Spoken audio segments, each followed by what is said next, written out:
Sweet Polly Purebred, famous TV reporter, was returning from covering a big story when the small plane she was flying ran into a big thunderstorm.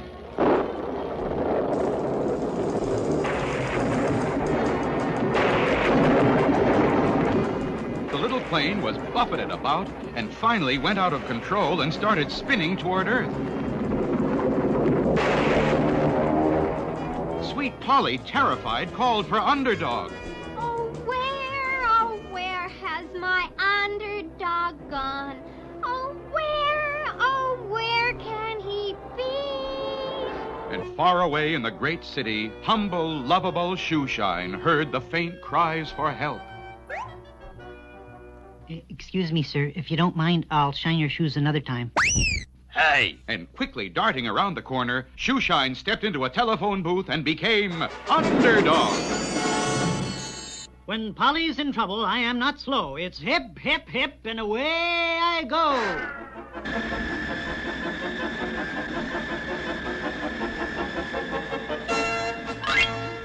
And soon, Underdog's ultrasonic hearing led him to the spot where Polly's plane had gone down.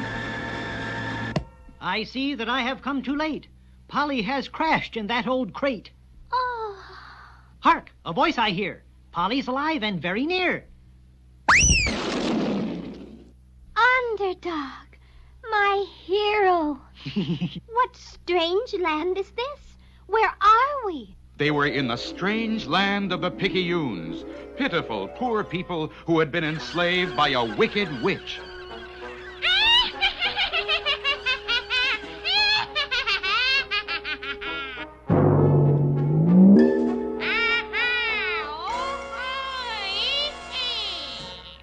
Magic mirror shaped like the moon. Who's got most power in Picayune? Until today, it was you, O wicked witch. But just a short time ago, there came to this land one who is more powerful than you. No. Who can it be? Show me, I command you. That silly-looking thing? That is one called Underdog. His strength and powers are unlimited. Nothing can harm him. Ah, nothing? He has no weakness? Only one, Sweet Polly. I shall capture her, and then Underdog shall be in my power.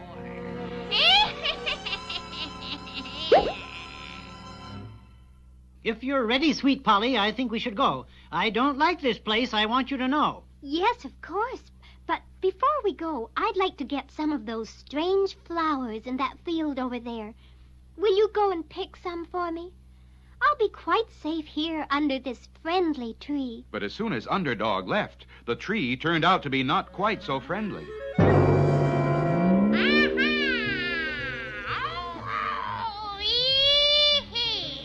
Now, me proud beauty. Who are you? You'll find out. Come with me. I'll scream. Oh, no, you don't. Kalamazoo!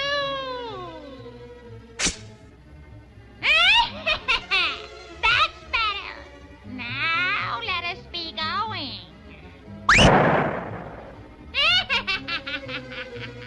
All right, Polly, I've got the flowers. Now we'd better... Polly? Polly, where are you? Sweet Polly is in trouble, that I know. So it's hip, hip, hip, and away I go.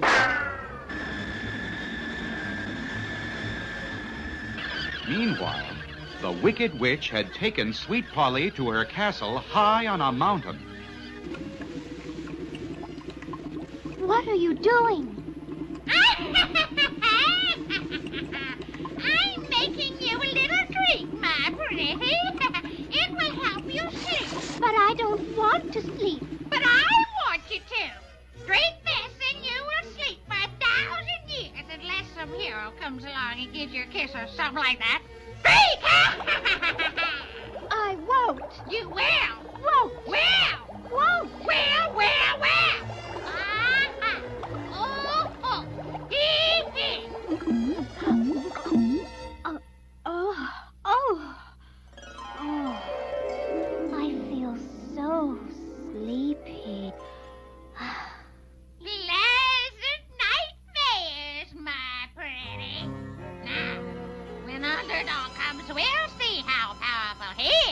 At that very moment, Underdog was questioning the poor enslaved people of Picayune. But he always got the same answer. We cannot say. We do not know. You'll have to ask the witch. Ask the witch. Ask the witch. The witch. Ask the witch. Where is this witch of whom you speak? If she's got Sweet Polly, she's the one I must seek. She lives in a castle. Up there. But beware. She'll cast a spell on you. A spell. Beware. She's wicked. Wicked. She's wicked. I am a hero, tried and true, so it's perfectly clear what I must do.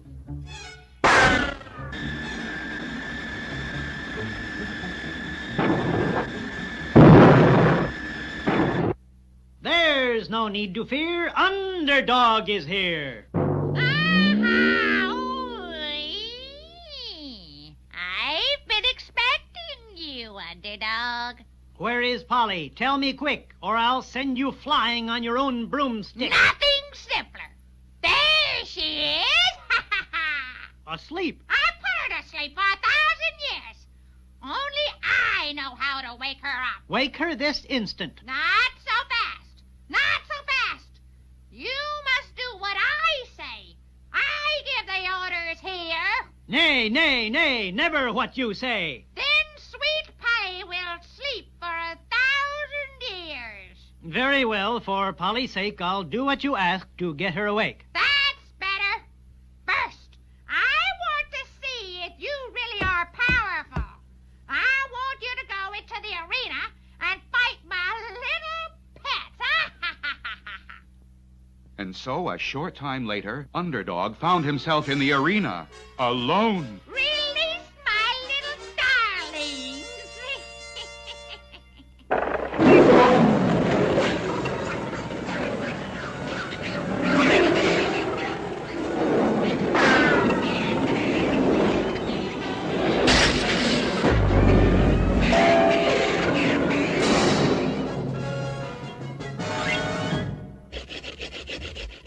I have won, as you can see. Now wake Sweet Polly and set her free. Aha! Whoa, oh. Eehee! Not so fast. I have 3 tasks for you to perform. If you do them, then I will awake Sweet Polly.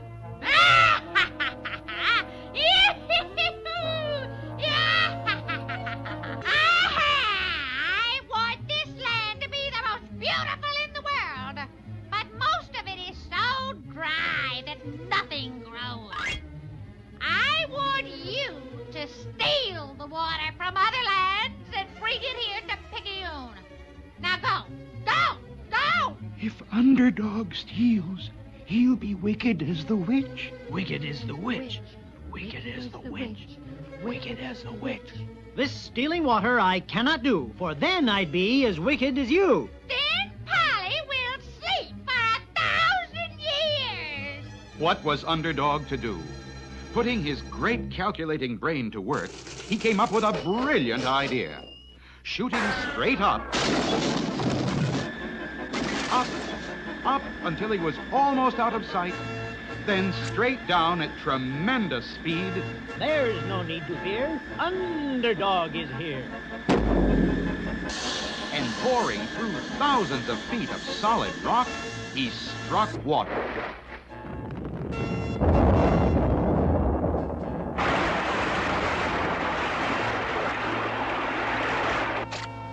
Here's plenty of water, it would seem, to make this dry land fresh and green.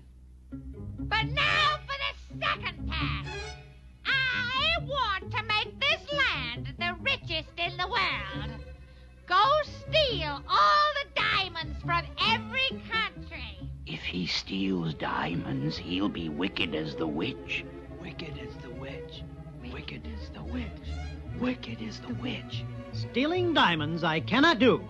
Then I would be as wicked as you. Very well. Then I won't wake Sweet Pie.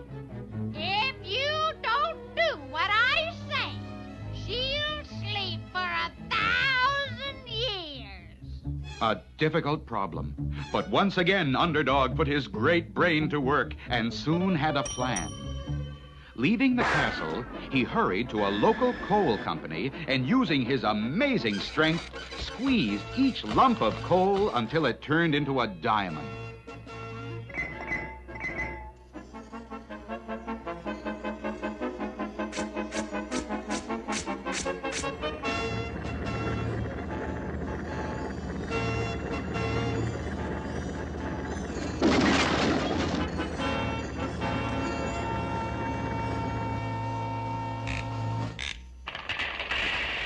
There are all the diamonds you'll ever need.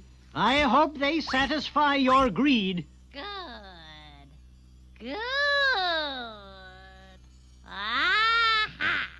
And now there's one more task left to do. I rule the greatest land. I rule the richest land. Now, I want to rule the most powerful land. Everyone in the whole world shall be my slave. You, Underdog, shall lead my army into battle and conquer the whole world. If he does that, he'll be wicked as the witch. Wicked as the witch. Wicked as the witch. Wicked as the witch. Conquering people I will not do, for that would make me just as wicked as you.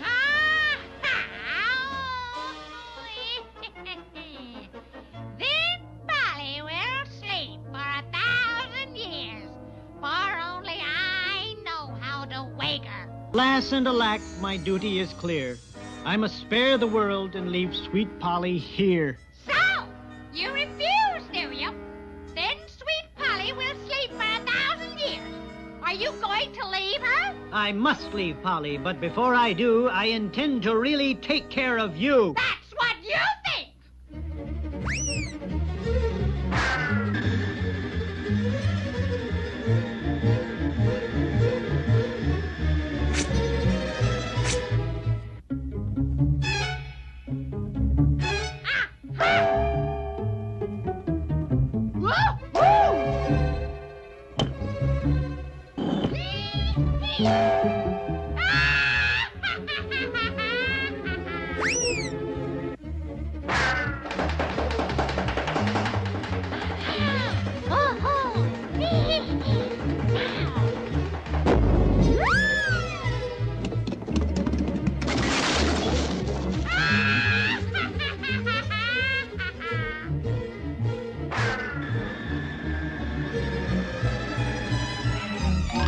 There you are. I have you now. You won't escape me, this I vow. Come and get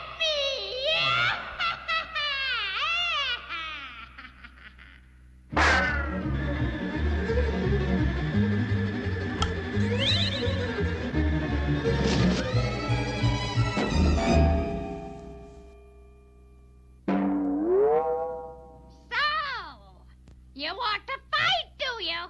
Well, fight these!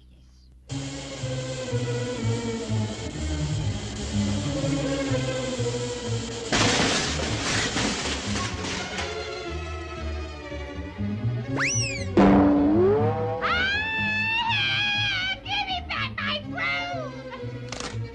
My broom! My magic broom! Without it, I am nothing. With the Wicked Witch finally disposed of, Underdog went back to the castle and the poor, pitiful people of Picayune. Where is the witch? The witch. Is she gone? Is she coming back? Oh, I hope not. The witch. Where's the witch? Where is the witch? The witch. The Where is witch. she? Where is she? The Wicked Witch is gone for good. You can now speak up like people should. 3 cheers for Underdog! Hooray! Hooray! Hooray! But the cheers did not make Underdog happy, for he thought that with the Wicked Witch gone, no one could awaken sweet Polly, and she would sleep for 1,000 years. Don't worry. You saved us, Underdog, and we will watch over sweet Polly. We will, and our grandchildren will, and on, until she wakes up 1,000 years from now. Very well, good people, I shall entrust her to you. Farewell, sweet Polly. You're always true blue. I'll find some way to save you. My pledge is this. And I'll seal my vow with one final kiss. Underdog. Just as the Wicked Witch had said, and Underdog had unknowingly vowed, his hero's kiss had broken the magic spell. And amid the cheers of the Picayunes, Underdog picked up Sweet Polly and headed for home. What new adventures await him? Don't miss our next exciting episode.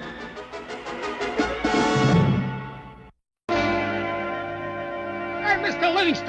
Livingston, some men have dropped a whole lot of boards and stuff in the yard. Good. It must be the new tool shed I ordered. Come on, I'll show you. We had all these shovels for the workers to use, and there was no place to keep them. So I ordered a prefabricated tool shed. Prefabricated? Yes, it means all ready to put up. See, here are the 4 walls, and this is the roof, all ready to go on. And the posts are all cut and ready. Why, you could put the whole thing up in a couple of hours. But you've got a lot of other things to do first, so we'll just leave it here for the time being. Well, do you think it'll be all right? Oh, of course. Who would bother a tool shed? Yes, of course. Who would bother a tool shed? This is the way we wash our clothes, wash our clothes, wash our clothes. This is the way we wash our clothes, wash our clothes, wash our clothes. This is the way we wash our clothes so early in the morning.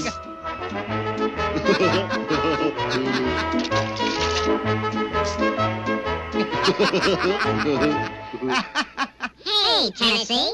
Hey, Chumley. What you doing? Blowing soap bubbles? No, we are not blowing soap bubbles. We are washing our clothes. Oh, that's a good idea. How about washing ours? Huh? Don't be ridiculous. Wash your own clothes. We'll pay you for it. Don't be ridiculous. I'm not going to wash. You'll pay? Money? Sure. This gives me an idea. Here's a chance to make some real money, Chumley. We're going to clean up. Okay, Beaver Brothers, go get your clothes and spread the word. Tennessee Tuxedo's Laundry is open for business. Well, Chumley, it looks like we've set ourselves up in a real going business. Everybody will be bringing us laundry. And Tennessee was right. Everybody did bring in the laundry.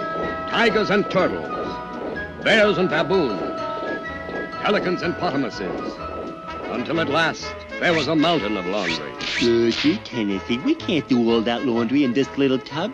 It'll take us all year. Don't worry, Chumley. I thought of that. We're going to make the whole thing automatic. First, we need 20 wash tubs. There we are, Chumley. When the wheel goes round and round, it will move this big lever up and down, which will make these shafts slosh up and down in the tubs and wash the clothes. I told you, Tennessee Tuxedo will not fail. That's pretty smart, Tennessee, but what's going to make the wheel go round? Why, it's simple. I hadn't thought of that. We'd better go and see Mr. Whoopi and find out about power. So, you want to learn how to make your new washing machine go, eh? Well, now, I can see how that could start you spinning. Get it?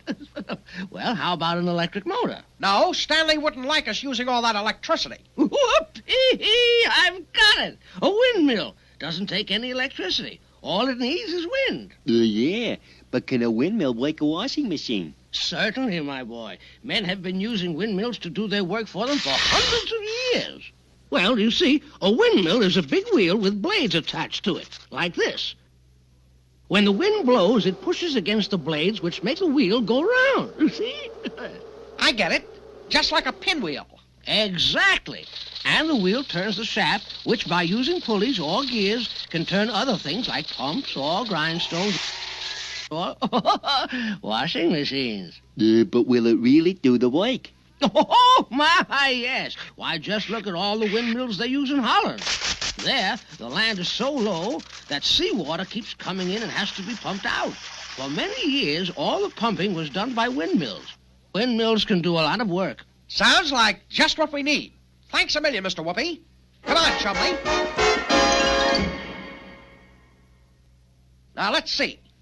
It's all done except the blades. We need some big flat pieces. Let's look around, Chumley. We're sure to find something. All right, Flunky, we'll put up the tool shed now. With all those nice big pieces, it'll only take a couple of... Here, it's gone. The tool shed is gone. Who would take a tool house? Yeah, well, the only one I can think of is Tennessee Tuxedo. What did I tell you? What did I tell you? It works like a charm. These big flat pieces we found are perfect. Got all the power we need. Tennessee Tuxedo does not fail. Tennessee Tuxedo! Hiya, Stanley. Glad you dropped in. Come to get your laundry done? Quality work, speedy service. No, I did not come to get my laundry done. I came to get my tool shed. Tool shed? Yes, my tool shed up there on your windmill. Now, wait a minute, Stanley. We need... Take it down, take it down, take it down. But you'll ruin our laundry business. Down, down, down. So you see, Mr. Whoopi, the windmill did work, but Stanley took it back, so we need some other kind of power to do the laundry. Well, how about a water wheel? They're easy to make, and they can give you a lot of power. Thousands of years ago, men learned how to use the power of water to turn water wheels. There are different kinds of water wheels. One has buckets around the edge. It's called an overshot water wheel because the water comes out of a trough, fills the buckets, and makes them heavy enough to turn the wheel. And when the wheel turns, it can be used to operate other machines. Absolutely right, my boy. Now, the other kind of water wheel has paddles around the edge. It is called an undershot wheel because the water flows under the wheel and pushes against the paddles and makes the wheel turn. Which is easier to build? Well, I'd say the undershot wheel. All you really need is an axle and some paddles. And, of course, a good stream or brook to make it go. Lucky thing we've got a stream right next to the laundry. Mr. Whoopi, you've saved us again. You're the greatest. Come on, Chumley. All right, Chumley. There's the axle all hooked up and ready to turn. Now, all we need are the paddles. Now, let's see. What can we use? I've got it. Come on, Chumley. Done at last. Isn't that a beautiful tool shed? Now let's go and get the shovels. They're gone. First we had the shovels and no tool shed to put them in, and now we have a tool shed and no shovels. Where could they have gone? No, don't answer that. I know where they are. How about that, Chumley? How about that? Those shovels make a perfect water wheel. And look at our washing machines work. Our laundry business is going to be a success.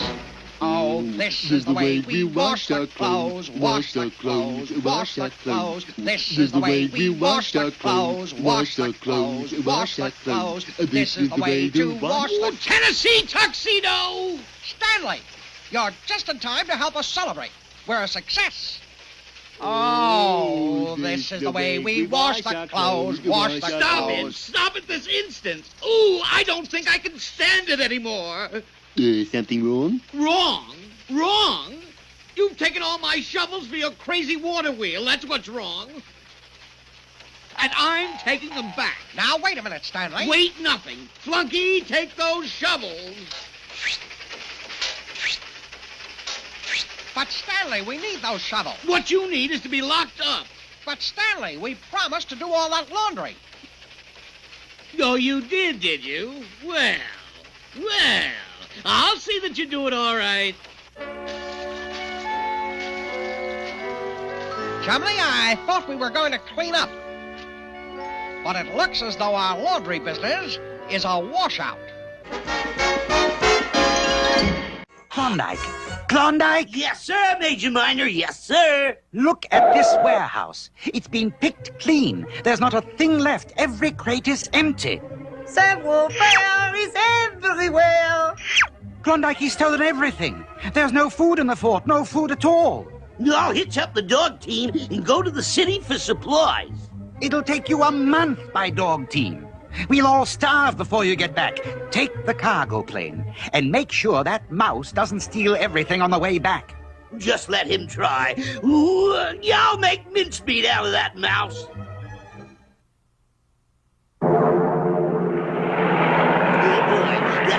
poor Phil'll never get a chance at all this food.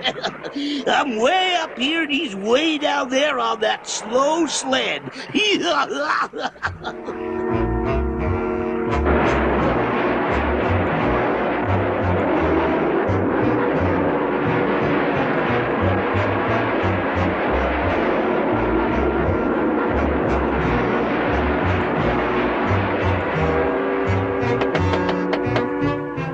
Someone's at the door. Come in. Who are you? I'm the pilot inspector. I've got to inspect all pilots to see if they're fit to fly, eh? Yes. Now, do you hear any strange noises? Well, there's a kind of a ringing in my ear. That's bad, yes. Now, see if you can walk a straight line. Walk along here. Turn, stop, walk backwards. Now, what's all this got to do with... Savoir-faire is everywhere.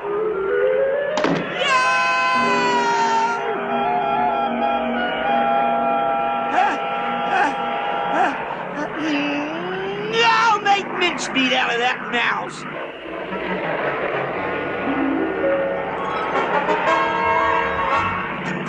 Now listen here, you mouse. Let me in.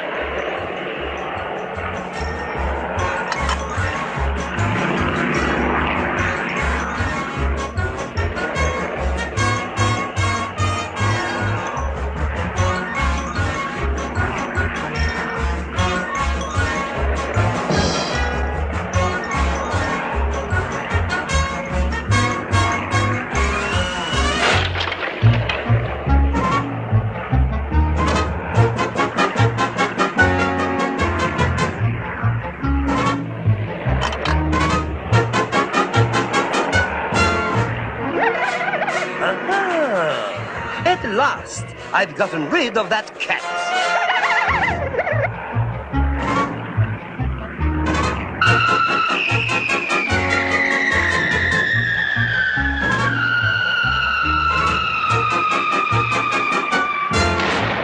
Now I got you, you mouse.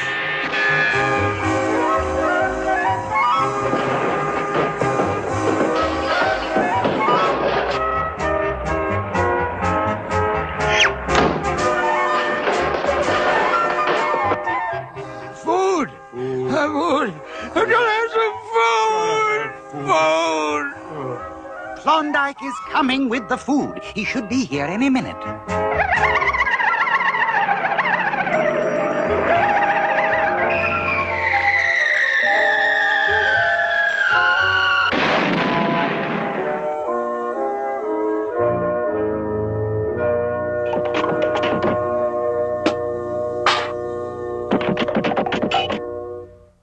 Klondike cat always gets his mouse. There, Indianapolis. Did I tell you how I won the Indianapolis 500? Race, Commander? I really must be racing along. Just 2 laps from the end, I was in the lead, naturally, when my right rear tire went flat. The other cars roared past me. Getting out, I quickly patched the tire and pumped it up.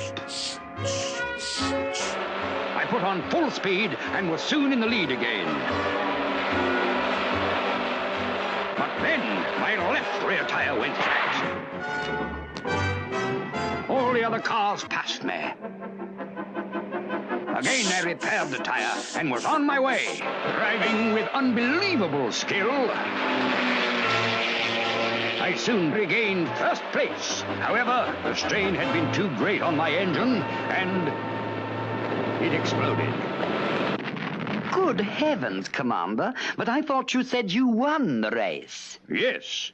Thinking quickly, I pointed my tire pump to the rear, and pumping furiously, I jetted across the finish line, an easy winner. Would you call that a pumped-up story, Commander? Huh? Oh, quite. Come, Sergeant. Join me in a piece of this delicious blueberry pie.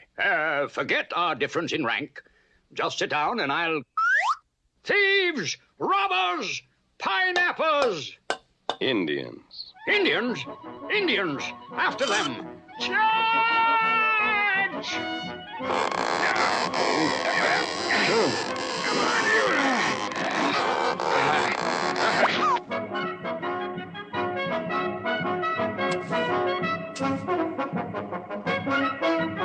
Stop! Halt! No use. They got clean away. Oh, Colonel never catch us. Can't run fast. Him too fat. We send 'em phony message to Colonel and get all the good food we want? Whoopie doopie. You genius.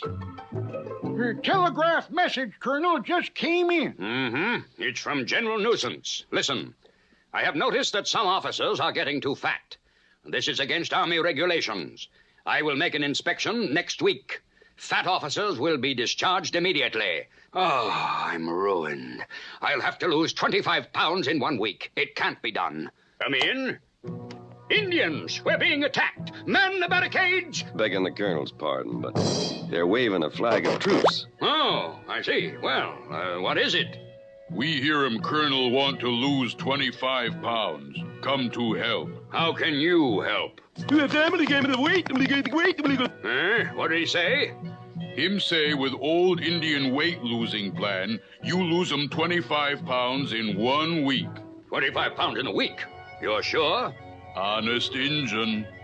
Colonel, I wouldn't do it if I... Nonsense, Sergeant. I've got to do it. There's no other way. Well, let's get started. Food.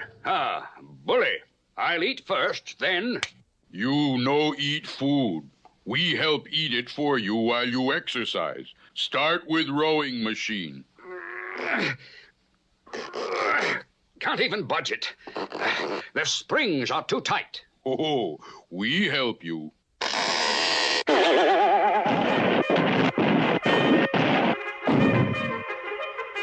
You like 'em more roast beef? There, nothing to it.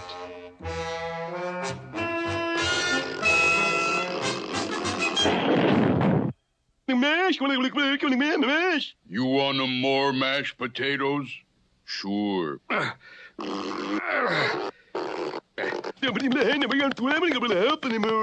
What did he say? Him say we give you a hand. There. Bully! Bully!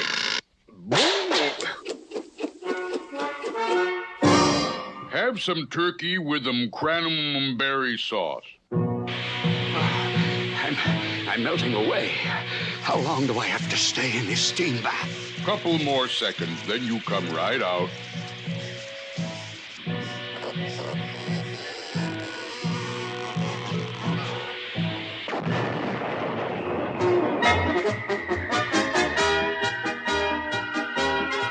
Attention. Colonel Coyote, what's the meaning of this? General Nuisance. Look at you! You're a disgrace! But, General, after I got your telegraph message, What telegraph message? I didn't send you any message. You didn't? Those Indians! I've been tricked! Charge! Charge! Charge!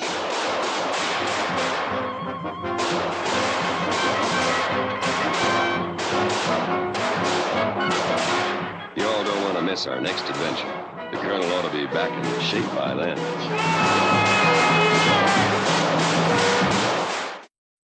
Sailing, sailing over the bounding main, there's many a stormy wind a-blowing at home again. Avast, matey!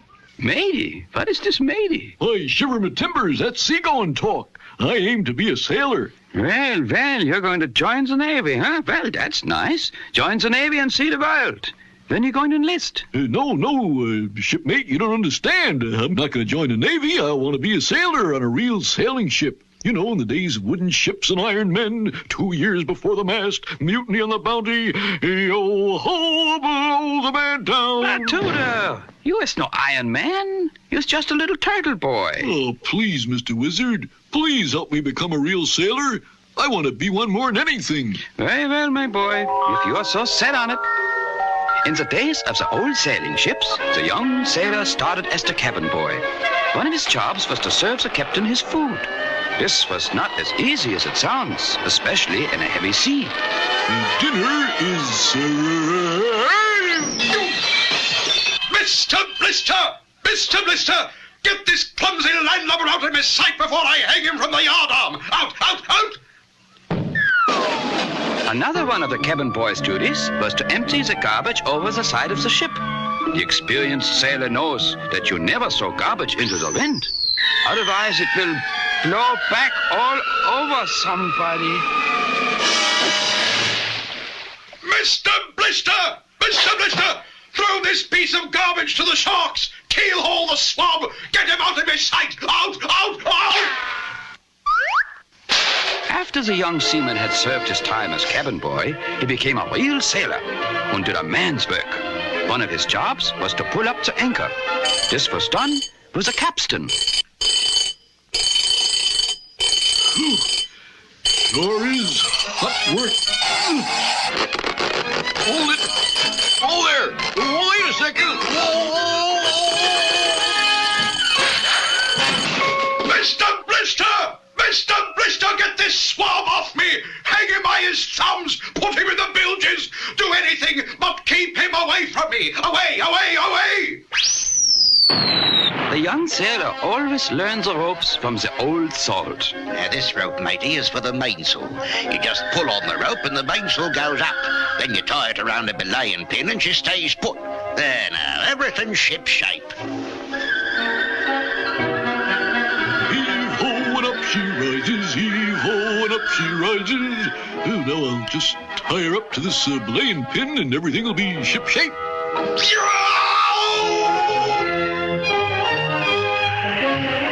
Mr. Blister! Mr. Blister! Mr. Blister! Mr. Blister!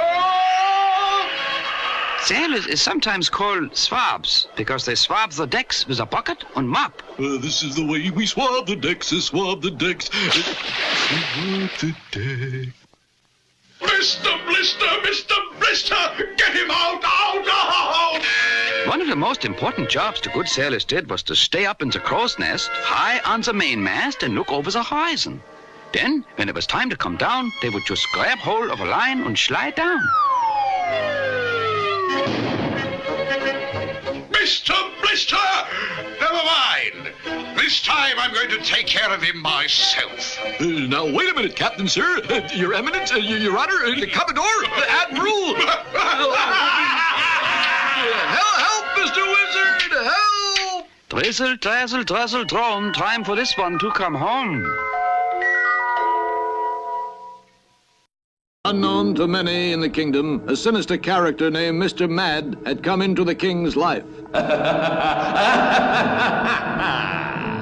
Mr. Mad was a collector of different types of people, and he desperately wanted a king for his collection, and so he had tried many times to capture King Leonardo.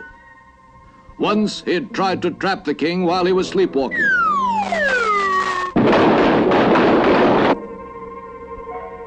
Once Mr. Mad had tried to capture the king while he was fishing. Yow! And again while he was out for a spin in his car.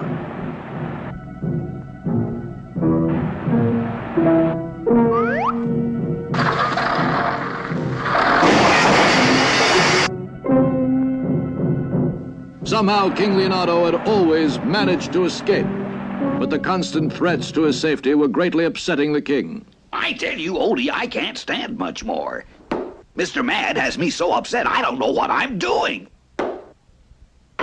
Oh! I see what you mean, sire. We must stop Mr. Mad at once. But how? Remember what my king has always said. The best defense is a good offense. You mean? Exactly, Your Majesty. We must go after the culprit ourselves. But how can we find him? He keeps moving that house of his from one place to another. Itchy Brother and Biggie Rat are always doing Mr. Mad's dirty work. If we find them, we will find Mr. Mad. Bravo, Odie. We'll put on our detective disguises and set out after them.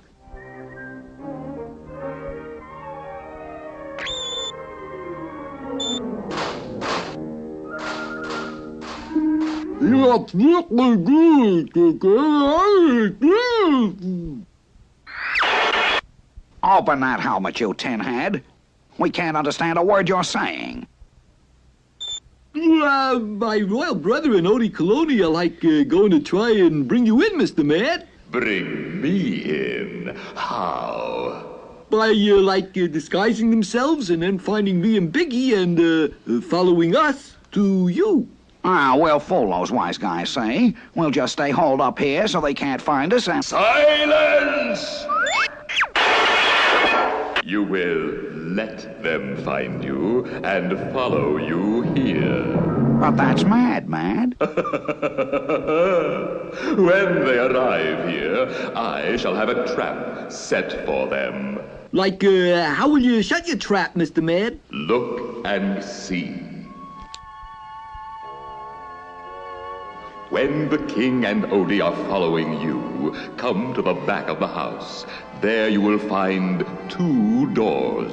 Be certain you enter the left-hand door and lock it behind you. Then the king and Odie will be forced to enter the right-hand door. Yeah? So what? Mr. Mad's plan was diabolically clever. If the king and Odie entered the right-hand door, they would quickly fall through a trapdoor and land on a large conveyor belt. From this, they would be lifted up by a giant crane. Then they would be dropped onto a moving grating, which Odie was small enough to fall through. The king would then be lifted by a hook and dropped into the cage reserved for a king. Then Odie would be lifted and made ready for the roof.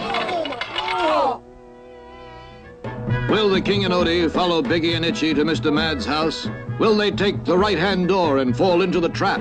Will Odie really be dropped into the room? We'll find out in the next episode, A Long, Long Trail of Binding.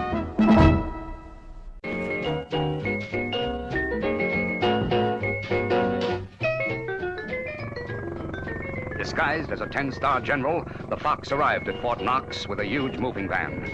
Yes, Fort Knox, where all the gold in the United States is locked away. Quickly, he gave orders to the soldiers on guard. All right, men, I'm General Oxfay with orders from the Wentengan to move all this gold out of here. On the double there. Hey, up, 2, 3, 4. Up, 2, 3, 4. Up, 2, 3, 4. Up, 2, 3, 4. The soldiers, awed by the 10 stars, quickly filled the truck with gold. And before they realized what was happening, the truck and the Fox were gone. Then the soldiers saw the light. Hey, we've been taken, and so has the gold. There's no such thing as a 10-star general. Instantly, the word spread round the world. Congress was called into special session, and speeches were made. Many speeches. I repeat, only one man that can solve this case, and that man is my good friend, Officer Flynn Flanagan. And so Flynn Flanagan, friend of senators, was called before the Senate subcommittee. Sure, Senators, and you've come to the right man. I can tell you how to find all that gold. There's only one criminal daring enough to pull this job, and that's the Fox. The Fox! The Fox! And there's only one person clever enough to catch the Fox, and that's the Hunter. Call the Hunter! Call the Hunter. At that very moment, the Hunter, unaware that Fort Knox had been robbed, was playing in the annual golf tournament at the exclusive Charred Bush Country Club. 8, I say, 8. Yeah, I hit him twice as far as most folks. Yeah, that's a joke, son. 8. I say somebody mashed my niblick, dribbled my driver, potted my putter. I say get me out of here. Got a golfing problem, friend? Huh? Looks like you're all wound up. Gotta relax. Get some spring in your swing. I know what you need, friend. A new club. And I've got just the thing. Solid gold. Picked it up down south. And I'll let you have it for a song. A song, eh? Have nose, will hunt. Reads the card of the mighty hunter. He's bold, he's... Hey, let me introduce myself, friend. I represent the Golden Golfs Company. Bring your game up to the gold standard. That's our motto. Now, try this club, pal. What did I tell you, pal? Clear out of sight.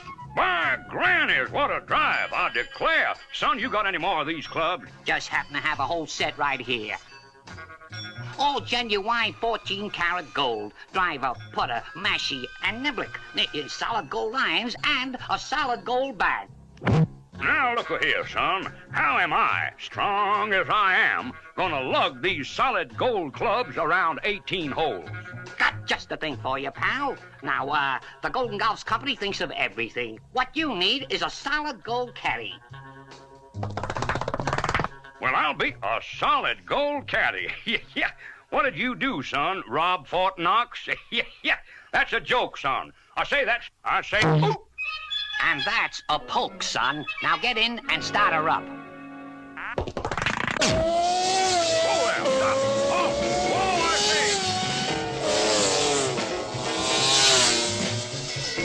Look out, you fool!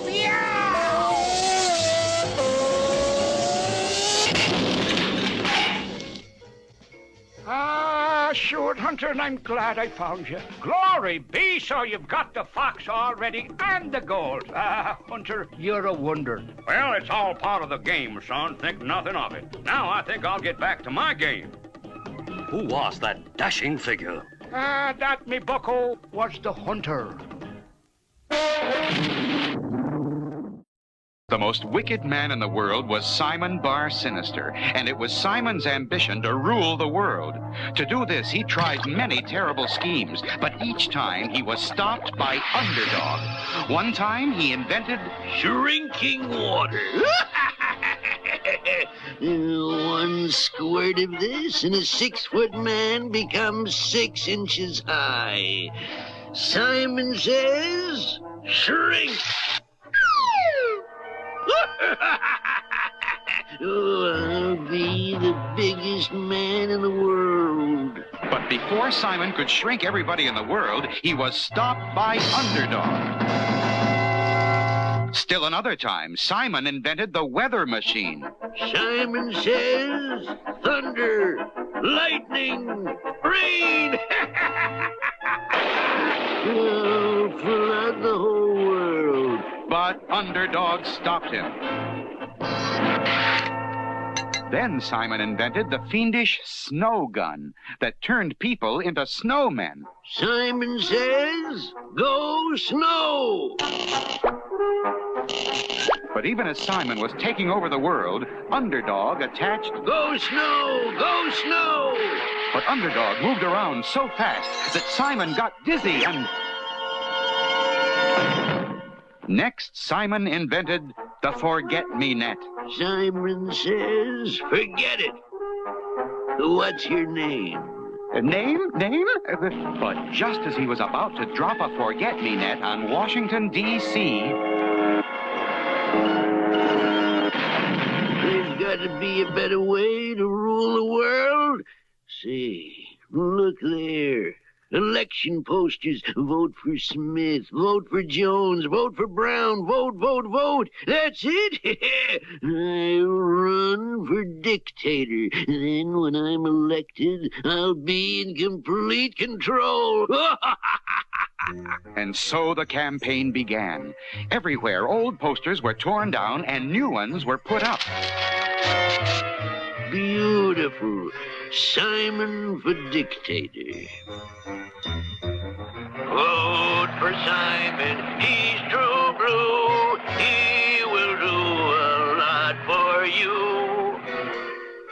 All right, Cad. Now we'll make this election campaign a big success by going right to the people. Pardon me, madam. I would like you to vote for me for dictator.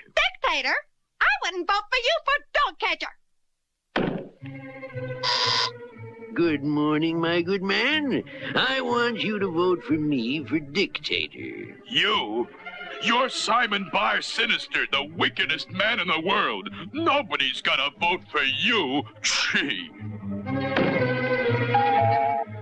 Ah, a busy little housewife. Madam, I am Simon Bar Sinister, and I'm running for dictator. Would you vote for me?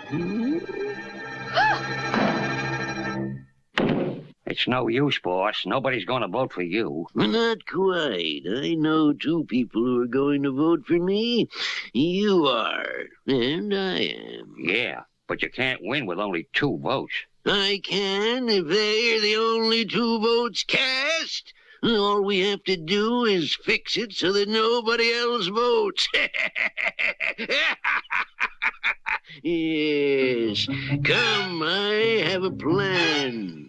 What is Simon's plan? Can he really stop people from voting? There's plenty of excitement ahead in our next episode.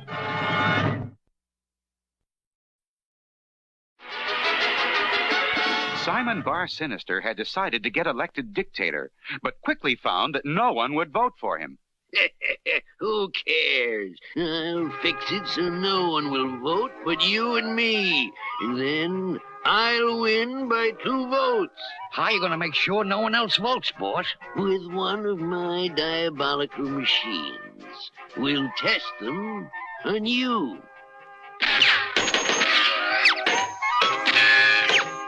There's our voting booth.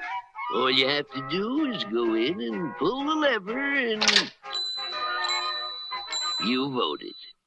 Now I'll shoot you with one of my diabolical machines and see if you can vote. Simon says, sneeze.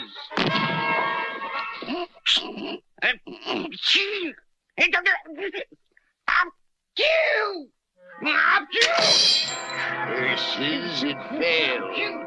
Well, if at first you don't succeed, try again. Now, Cad, Simon says, cry.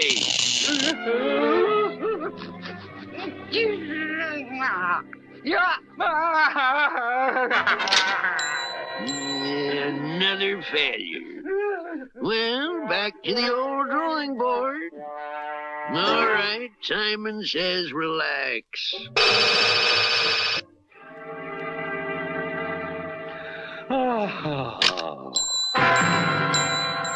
Not again. Won't anything stop you from voting? Let me see. This should do it. Simon says, stand on your head. He'll never vote that way. He can't even reach the lever. Ouch! Ouch! How am I going to stop people from voting? Hey, boss. There must be some way. Hey, boss. Meanwhile, things were going on in other parts of the world. The Leaning Tower! He's going to crash! Get Underdog! And far away on the other side of the world, Underdog's amazing hearing had already picked up the cry for help. When towers are falling, I am not slow, so it's hip, hip, hip, and away I go!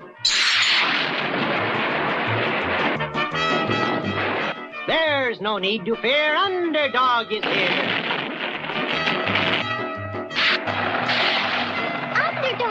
Underdog, you've got to come right away.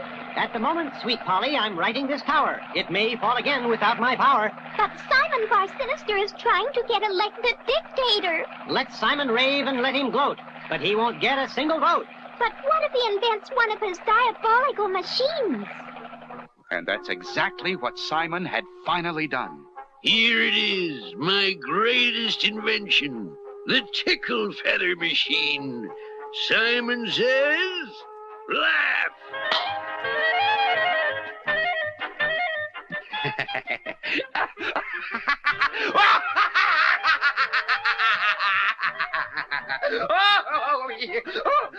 Well, aren't you going to vote? Yeah, what for? I'm happy. I'm having too much fun to vote. It works! It works! I'll get everybody laughing so hard they won't want to vote. Then Cat and I will vote for me, and I'll be elected dictator. Will the tickle feather machine work on everyone? Will Simon be elected dictator? There's a thrilling time ahead in our next exciting episode.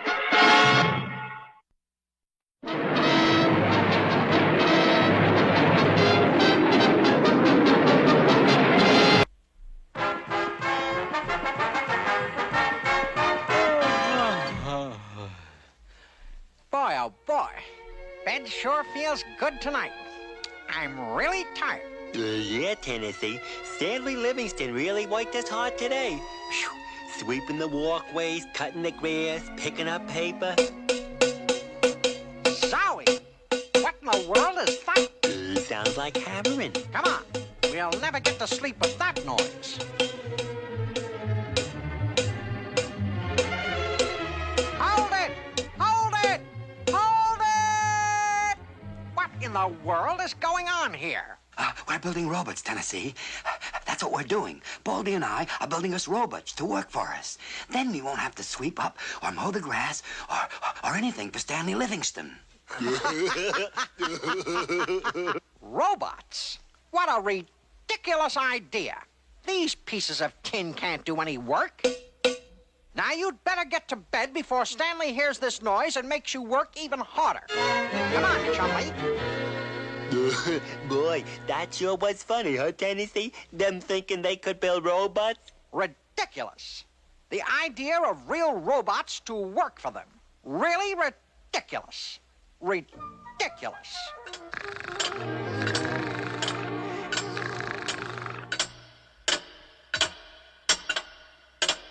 Now what? Can't we ever get any sleep around here?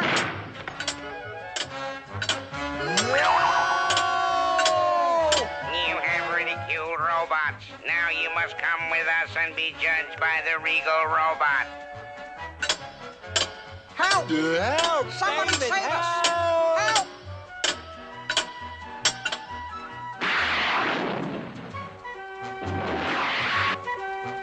Stop! Let us go! Help! Let us go! Silence in the name of the regal robot. Stand up in the presence of the regal robot. You have been found guilty of ridiculing robots. You must be punished. What shall the sentence be, jury? 10 years at hard labor. Not enough. 20 years at hard labor. Not enough. 40 years at hard labor. Not enough. Then there is only one choice. I sentence you to our final punishment. What is it? I sentence you to be tossed into the melting pot. Hooray! Hooray! The melting pot. Toss them in the melting pot. No, you wouldn't do that. Not the melting pot. Toss them in the melting pot. Oh, gee, Regal Robot, don't do that. Have a heart, please. Have a heart. I have no heart.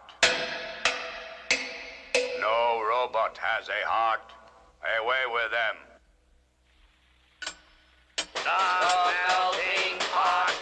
Toss them in the melting pot. Gee, Tennessee, this looks like the end for us.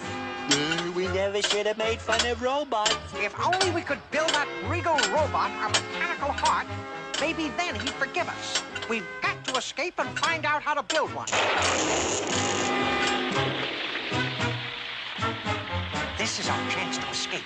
The robots will rust if they try to follow us in the rain. Come on, Chumley. Run for it. Look, Tennessee, they've got built-in umbrellas. After them, I shall turn loose the dogs.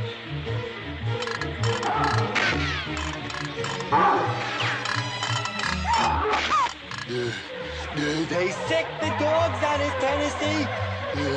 We'll never get away. We've got to build a heart. Look, that sign. It says, the friendly robot with all the answers. That's our only chance.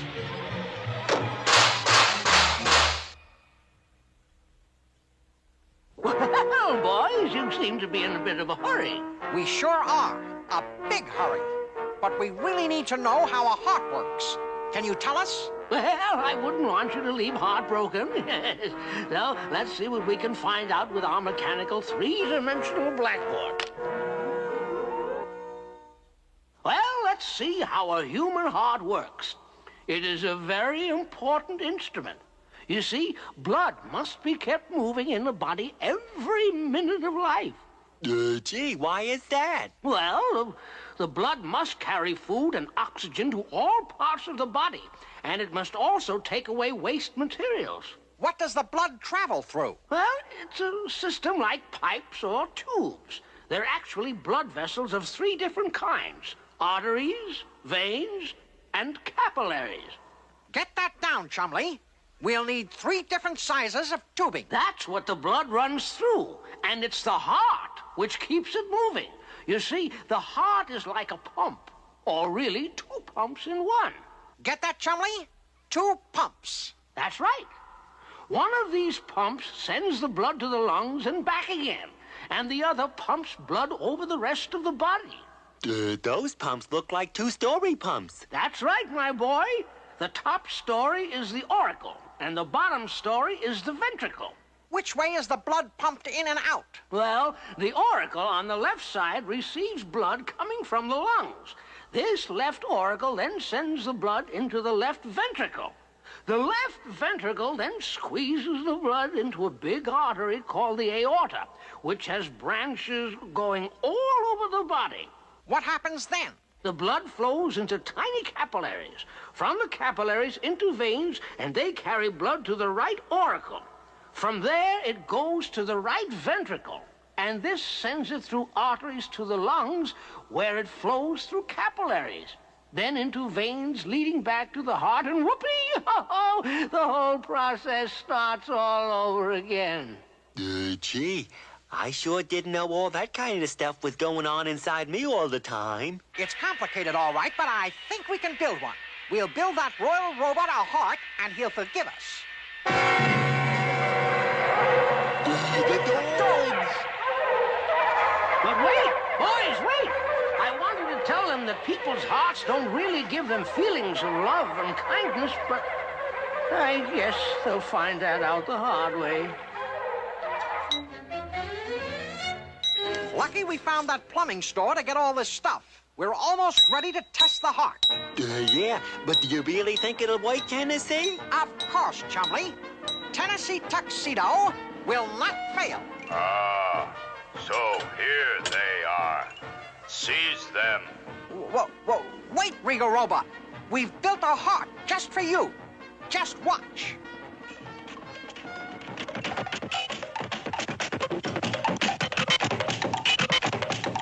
Look out! You numbskulls, look what you've done now. Away with them to the melting pot. No, don't do it. Stop. Stop it. Wake up, Tennessee. It's time to get up. Oh, thank goodness. It was only a dream. Boy, Chumley, wait till I tell you.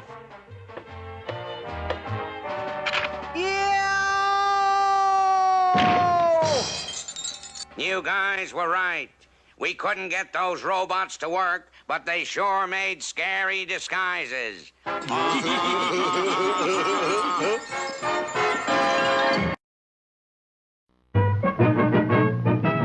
There, Chicago, Illinois. Have I ever told you how I cleaned out the Chicago racketeers? Oh, the Roaring Twenties, Commander? Precisely.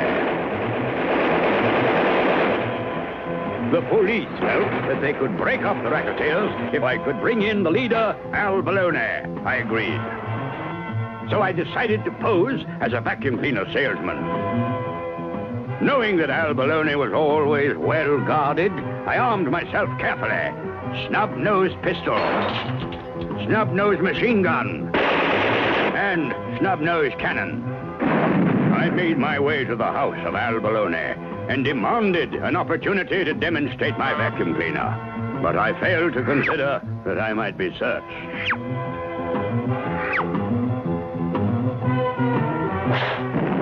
When I stood before the cruel Al Baloney, I was completely disarmed. terrible, Commander. Did you give up? Never! I whipped out my vacuum cleaner, flipped on the switch. Al Baloney was sucked right into the vacuum cleaner. Then I closed the case on Al Baloney and delivered him to the police. You actually cleaned up Chicago with a vacuum cleaner? Quiet.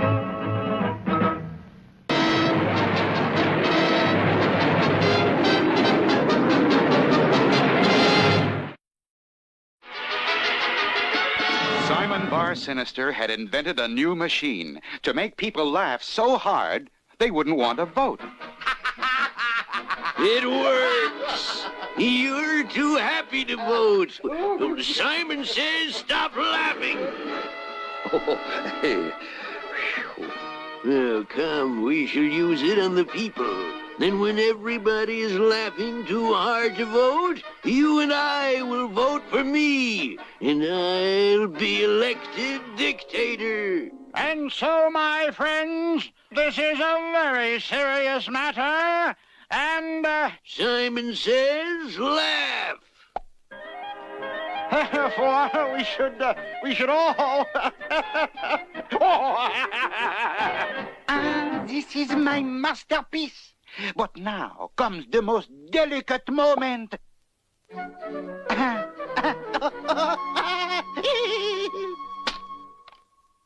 I'm the president of this bank, gentlemen, and I say that we should all...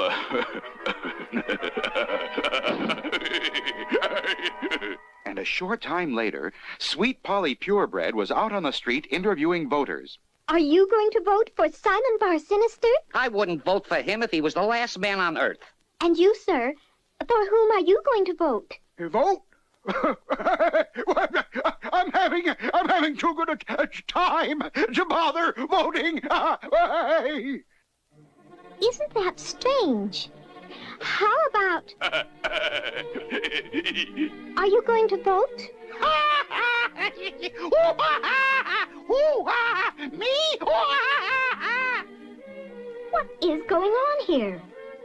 Oh, I might have known. Simon Bar Sinister. Simon says laugh. I must tell Underdog. Underdog, Simon did it. He's using a gun that makes people laugh so hard they won't vote against him. There are millions of voters. He can't shoot them all. If it looks like he's going to, then give me a call. Boss, you can't shoot all the voters. There's millions of them. You're right. We'll have to go into mass production.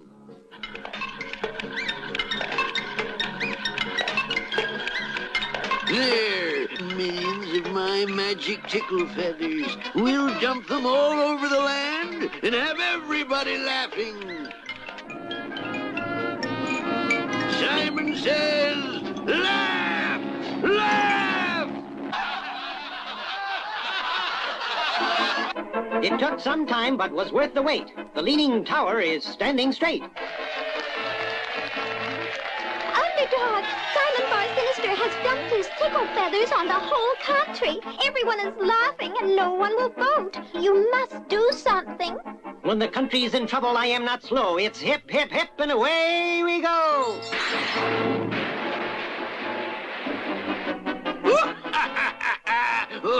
The whole country is laughing so hard, no one will vote. Now, you and I will cast 2 votes and elect me dictator. Those 2 votes you will not cast. Underdog is here at last. Yes, Simon. Underdog will stop you. You'll never get elected dictator. Simon says, laugh!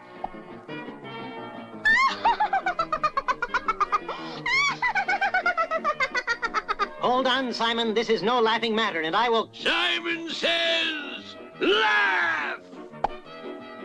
Will the tickle feather tickle Underdog? And if he starts laughing, who can stop Simon? The answers lie ahead in our next exciting episode.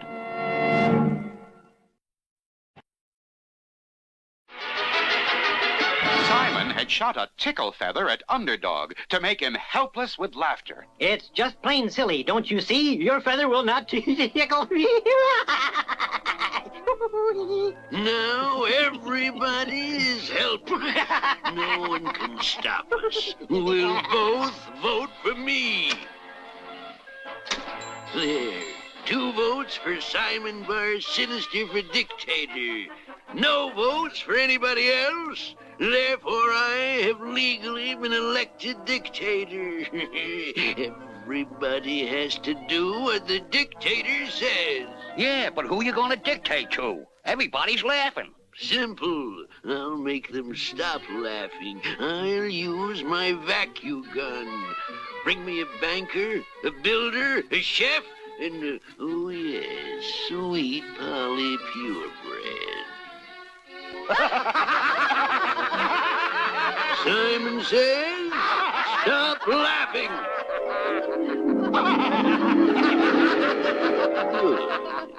I've legally been elected dictator.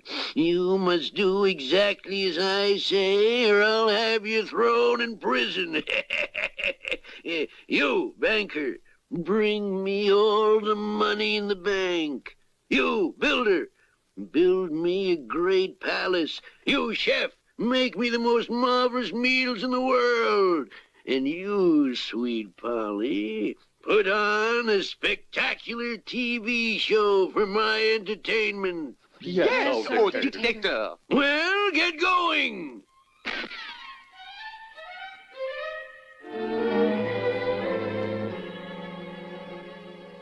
Nothing can stop me. Whee!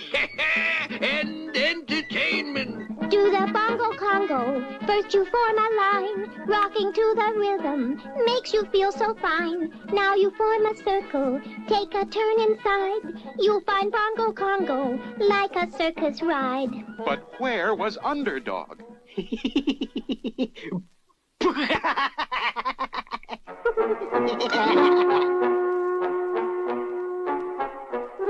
I've been laughing loud and long. Now I must find out what's going on. Quickly, his X-ray vision and computer brain told him what was happening.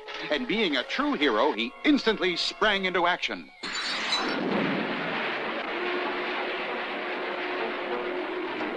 Do the bongo congo. First you form a line, rocking to the rhythm makes you feel so fine. Underdog! There's no need to fear. Underdog is here. But Underdog, we have to do what Simon says. He was legally elected. No, he was not. Please take note. Simon isn't registered to vote. That's right. Simon and Cad weren't registered, and therefore their votes don't count. We don't have to do what Simon says anymore. He wasn't legally elected. I'll take back all this money. I'll tear down the palace. What's going on here? Where's my tickle feather gun? Now you, Simon says, laugh. No.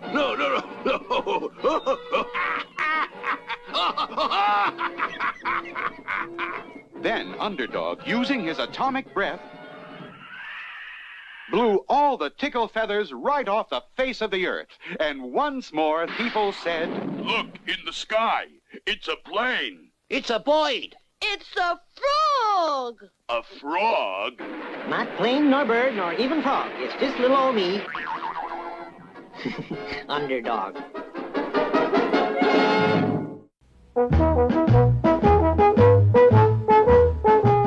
An unheard-of crime shocked the entire world. The hunter robbed a bank. Yes, the noble-nosed hunter, champion of law and order, defender of the poor, a thought leader of the community, had gone crooked. And even before the nation could recover, the hunter struck again. Bold as brass, he marched right into the United States Senate, lined up all the senators against the wall, and took their wallets. Call the FBI, the Army, the Navy, and the Marines. As a senator, I demand that the full powers of the federal government be brought to bear on the problem of the immediate apprehension of the perpetrator of this doleful, despicable, and dastardly deed. But before any action could be taken, the hunter struck again. Here the hunter committed the lowest of crimes. He stole candy from babies.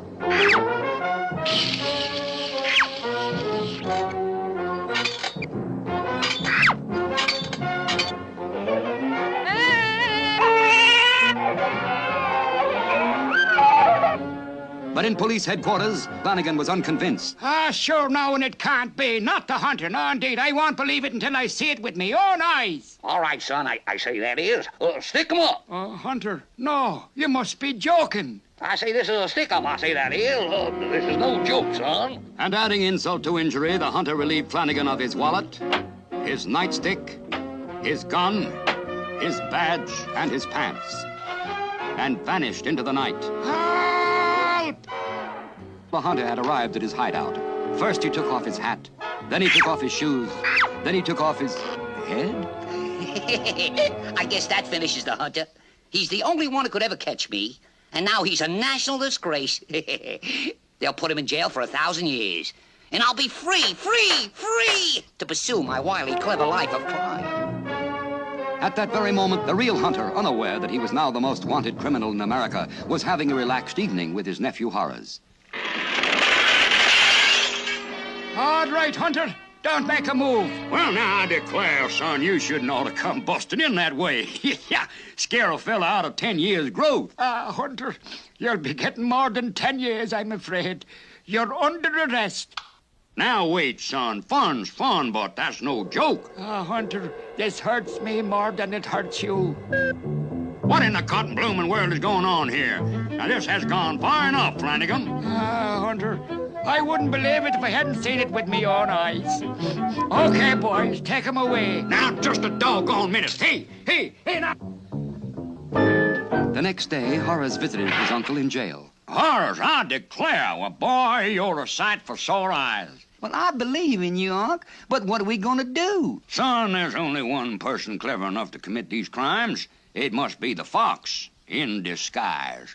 And there's only one person clever enough to catch the fox, and that's the hunter. But, Unc, you're the hunter. Oh, yeah, that's right. I am the hunter, and I am in jail. Well, never mind, Unc. I just had an idea. Now, listen, Unc. See? And so it was that the fox read an unusual news item in the paper. Watch this. Horace Hunter holds fortune in diamonds, guarding them for Timpani Jewelry Store. Well, now, isn't that nice? My name is T.T. Timpani. I come for my diamonds. Well, I'm sorry, Mr. Timpani, but I can't hand those diamonds over to anybody but my uncle, the hunter. Wait right here. Don't make a move. All right, son, I say that is. I'll take those diamonds now, that is. Okay, Flanagan, here he is. Hunter, we've all made a terrible mistake. How can we ever repay you? Well, he might start now by getting the right one. Son, I am the hunter.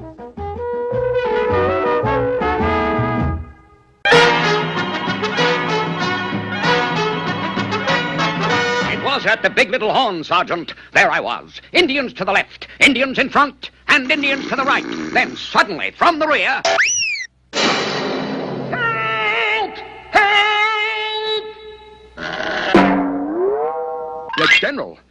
General Nuisance, what are you doing here? I'm here because Washington wants to know why you haven't been able to handle 2 measly Indians. You don't understand, General. These Gopher Indians aren't measly. They're dangerous. Sergeant, saddle 2 horses. We're going out to see those dangerous Indians. Colonel, we've been riding for hours and still haven't seen any Indians. Well, I'm hungry and thirsty. We'll stop here for lunch. I'll go to the water hole and fill our canteens. See that you do.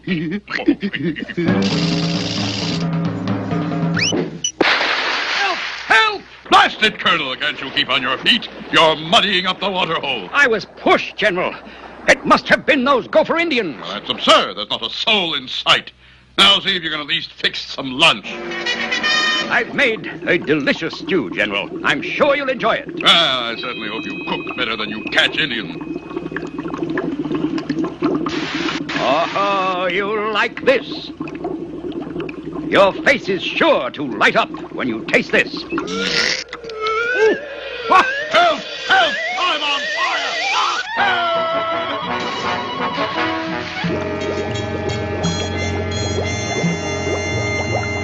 The Gopher camp should be around that bend. Good. We'll ride right in. Oh, no, General. We can't ride in without troops to protect us. Troops against 2 Indians. But they're dangerous, General Nuisance. They're wild and ferocious and... Trinkets. Buy 'em nice Indian trinkets. Get 'em cheap here. So, Colonel, ferocious are they? Anything about trick? What did he say? Him say Gopher Indians love Army. Hope Army love Gopher Indians. Give this trinket to General. Thank you. That's most kind. Mount up, Colonel. I've seen all I need to see. But it's a trick, General. It's a trick. Colonel, I think you need a rest. A permanent one. I'm going to have Washington send a new officer to replace you. Uh-oh. If General send out new officer, maybe we get real trouble. Colonel easy man to fool. Too bad we lose him job. Help. Oh, we save Colonel's job. How we do that? Boo, boo, boo. Oh, we scare General. Hoopy doopy, we have fun. Believe me, General Nuisance, these 2 Indians are dangerous. That was only another of their tricks. Nonsense! Regulation 5236J reads... I know. Indians are Indians.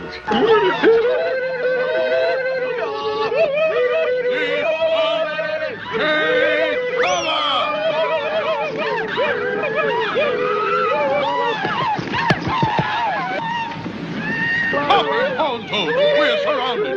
You were right, Colonel. I was a fool, and now it's too late. It's never too late. I'll save you, General Nuisance. All right, Rufflefeller and Running Board. I'm coming out to get you. Scared. Me understand. We act afraid.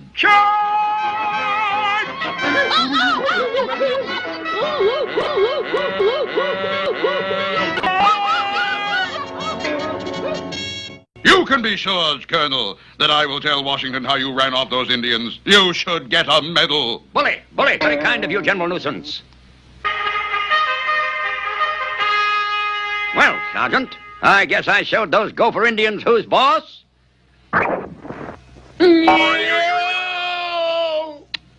Seems like the Colonel always gets it in the end. See you all in our next adventure.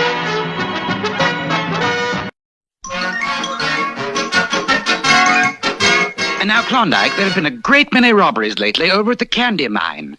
Someone has been stealing butterscotch, lemon drops, sour balls, rock candy by the carload. It sounds like savoir-faire to me, Major. Exactly.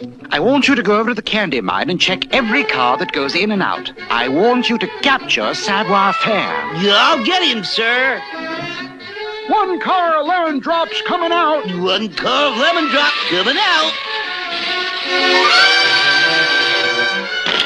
1 empty car coming in. 1 empty car coming in. 1 car of sour balls coming out. 1 car of sour balls coming out. 1 empty car coming in. 1 empty car coming in. 1 car of rock candy coming out. 1 car of rock candy coming out. 1 car with mouse coming in. 1 car with mouse coming in. Hey!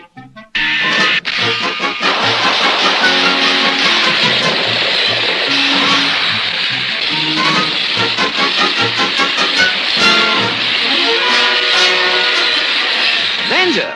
Do not enter. Sour ball storage room.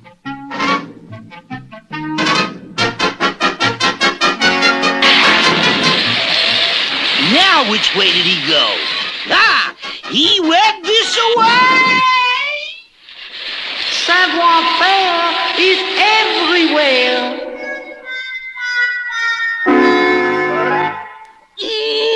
I'll bop him with a lollipop. I'll beat him with a licorice whip. I'll make mincemeat out of that mouse. 1 dozen strawberry pops, 1 dozen orange pops, 1 dozen grape pops, 1... All right, I got you now, savoir-faire. Put up your hand. But certainly. Whoa! Stop! Halt!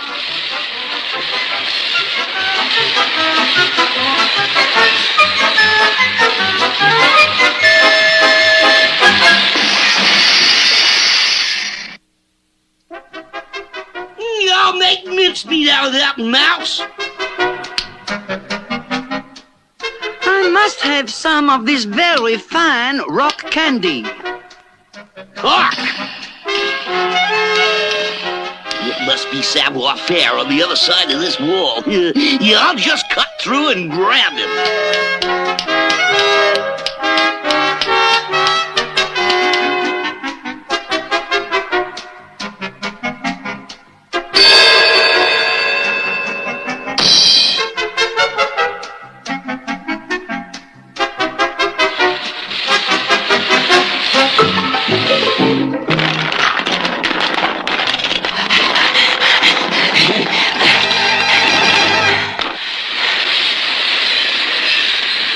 Oh, savoir-faire is everywhere. Oh, savoir-faire is everywhere. Et je don't, non, la la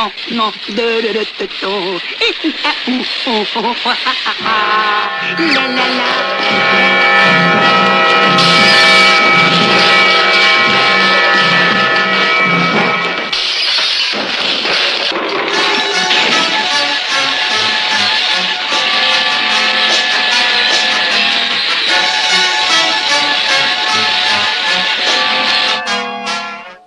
All right, take it away.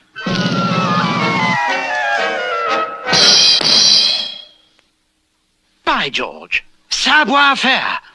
Klondike, you did it. Klondike cat always gets his mouse.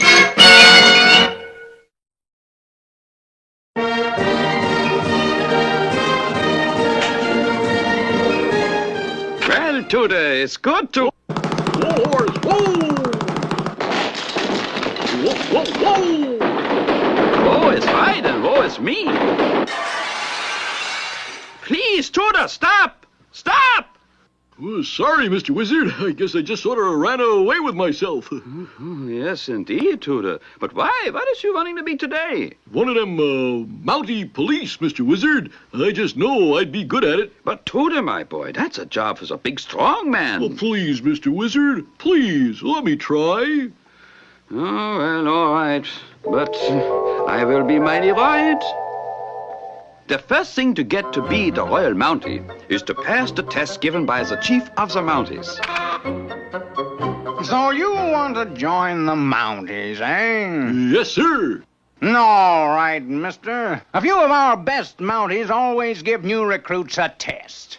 If they decide you stand up well under the test, you're in. If not, out. Just step into that room. Yes, sir.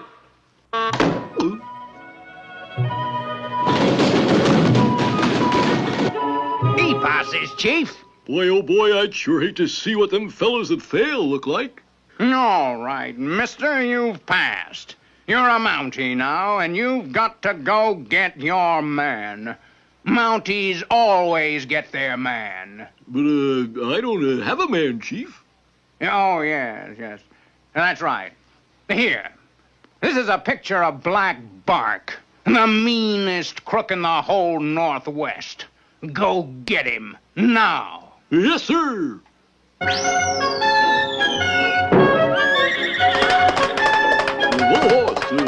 up just a big minute. I don't even know where Black Bark is.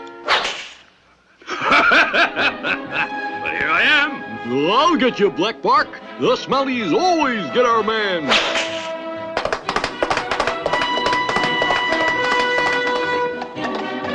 Whoa! Here I come, Black Bark. You ready or not?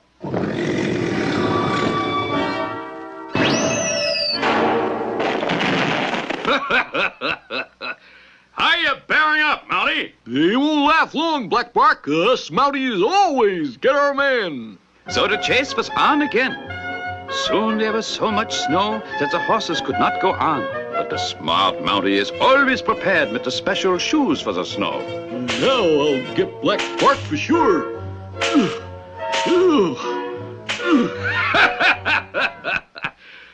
Looks like I'm a shoo-in to get away, Mounty.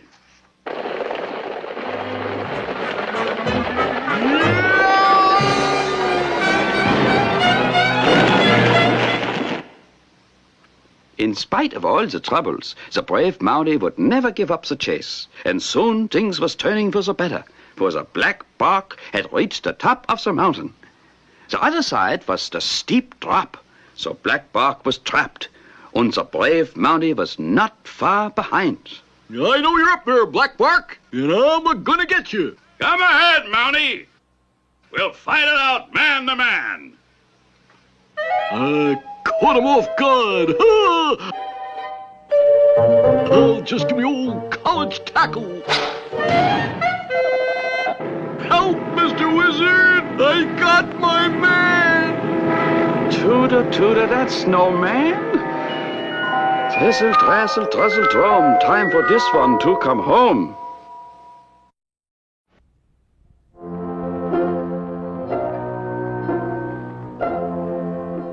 In our last episode, King Leonardo had decided to try and capture the infamous Mr. Mad.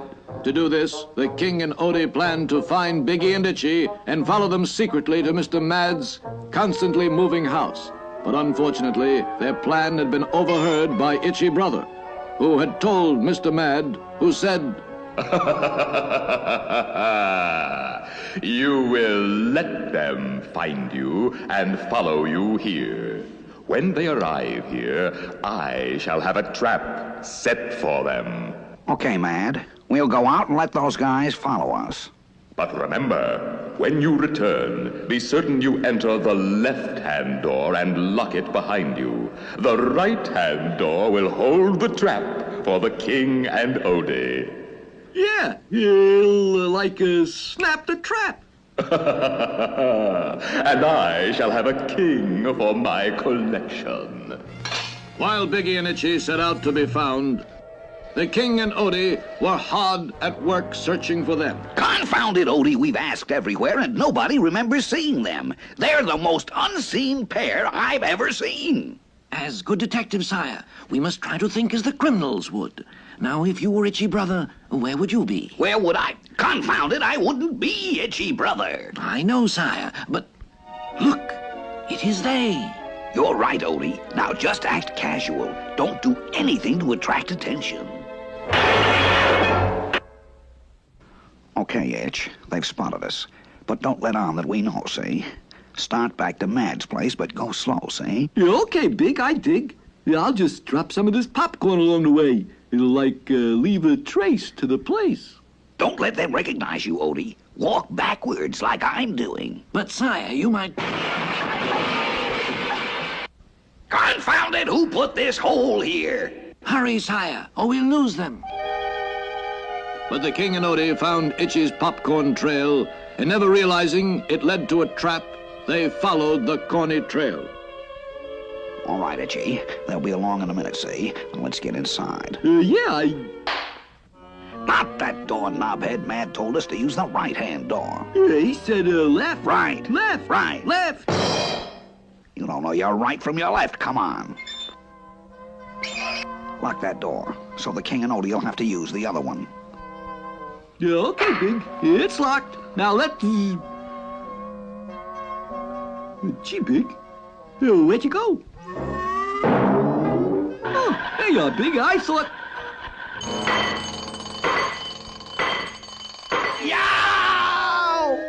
Yes, the diabolical duo had taken the wrong door and fallen into Mr. Mad's trap.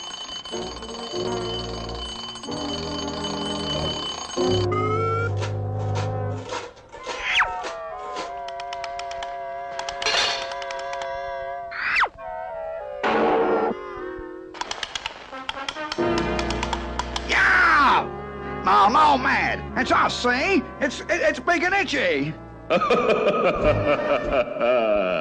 Those disguises can't fool me. I know that's you, Odicolone. And now it's time for your visit to the room.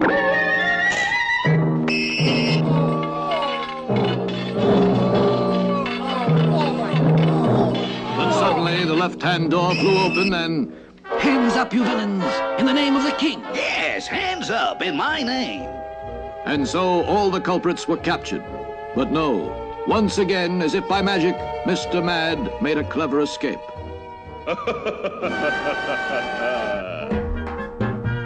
Will he be back? What will his next scheme be? Don't miss the next episode of The King and Odie. A tornado had struck the city, and Underdog was cleaning up the debris.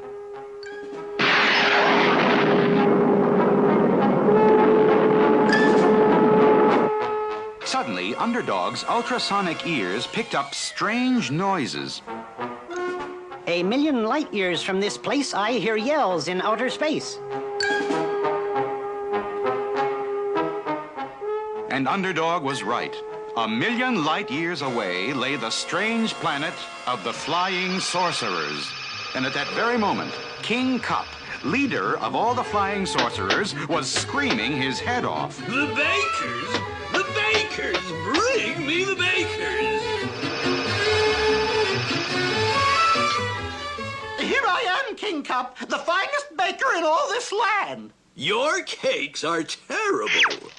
I want cake that tastes like cake. Throw him out and send for my sons. And the guards did as they were told. Threw out the baker and brought in King Cup's sons, Brick and Brack. Hi, Dad. Hi, Dad. We flying sorcerers are the greatest sorcerers in the universe, and yet we can't even bake a decent cake. My dart has landed on the planet of the Magnet Men. Go there and bring me back one of them. We shall see if they can bake a cake. And so Brick and Brack took off and zoomed through space to the planet of the Magnet Men.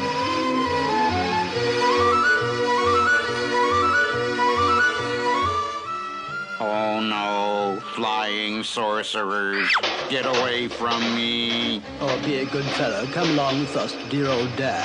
I won't. But I'm afraid we'll have to sorcer you, old chap. I think I'll turn him into a tree. Good show. Into the capsule goes. And homeward bound through space. You, Magnet Man, shall be our new baking slave. Lock him in the bakery. But when the king tasted the Magnet Man's cake... Hooey, terrible. He can't bake at all. Throw him out. Sorry, Dad. My dart has hit the planet of Zot. Go there and bring back one of the inhabitants. There must be someone who can bake a cake. So Brick and Brack hurried to Zot and captured the first inhabitant they saw. Stop! Let me alone! I'll turn him into a cow. Good show.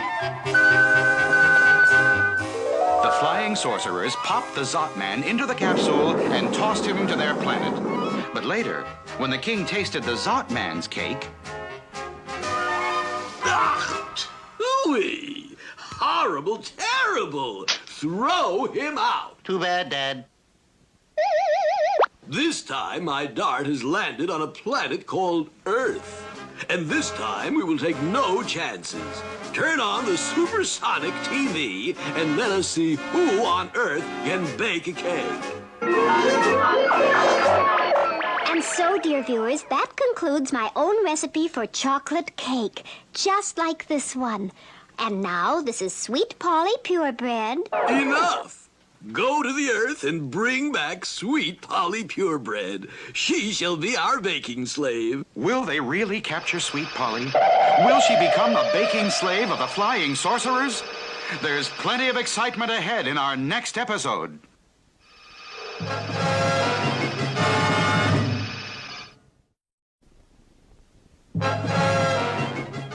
Cup, king of the flying sorcerers, was sending his sons, Brick and Brack, to the earth. Bring back sweet Polly Purebred. She shall be our baking slave, baking cakes for all the flying sorcerers. Okay, Dad. We'll get her, Dad.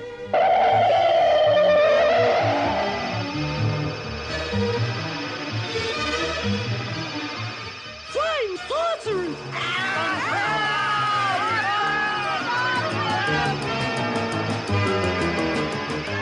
Call the police! Call out the army!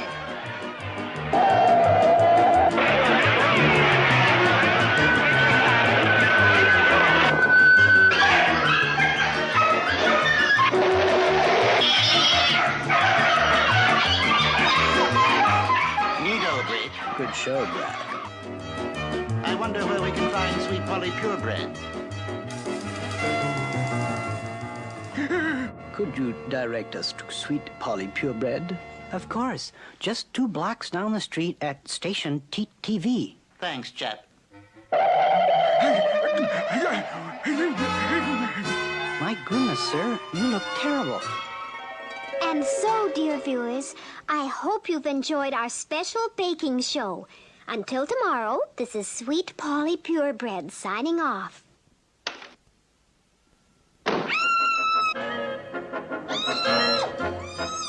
Good show, Brick. And now we toss her home, Brack.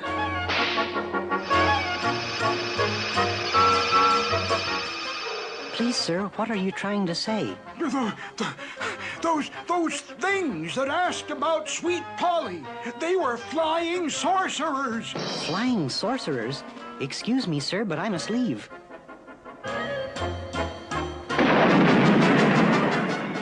When Polly's in trouble, I am not slow. It's hip, hip, hip, and away I go. Underdog's ultrasonic ears quickly picked up Sweet Polly's muffled screams, and he zoomed toward the sound. There's no need to fear. Underdog is here.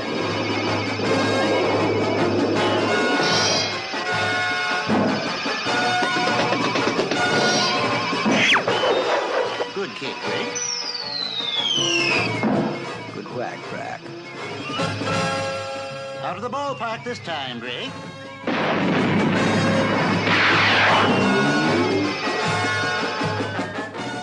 Those flying sorcerers kicked me around, and now it seems they can't be found.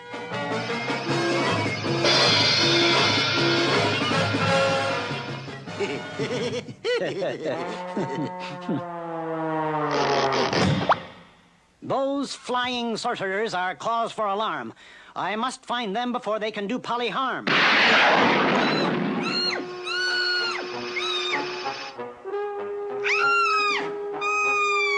And now to Dad with his new baking slave. Let me go! Stop! Let me go!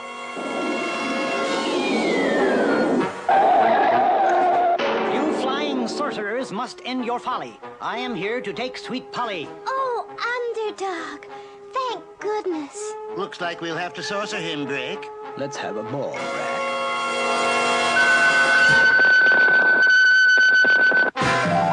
Underdog!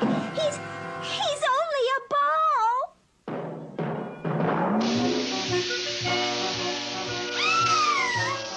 The flying sorcerers had Sweet Polly, and Underdog, now only a ball, tumbled helplessly through the air.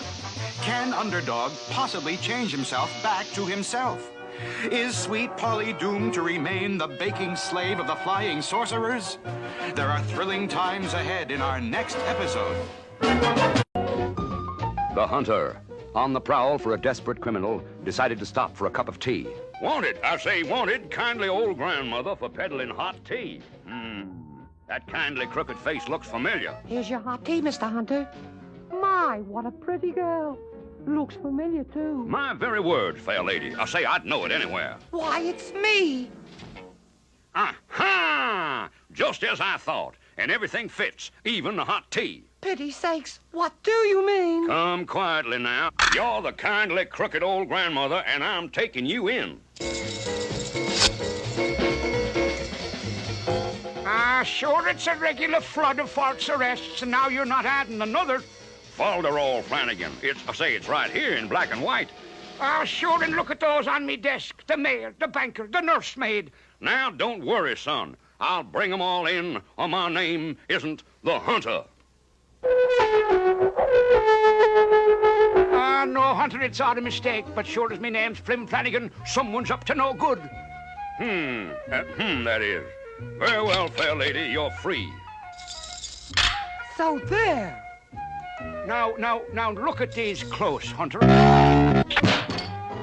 Caught by my own handcuffs. That's a mean joke, son. Someone is making posters to arrest people for a price, and I say it's the Fox. And from a room nearby. So they're after me, huh? Looks like this poster is just in time. Wanted, dead or alive. Suggest immediate hanging without trial. Guess that'll fix the long nose of the law. Fox Studios, your face is your fortune. Can I help you? I want my wife arrested. Can you fix it? My good man, her poster will be my masterpiece. In the park in 10 minutes.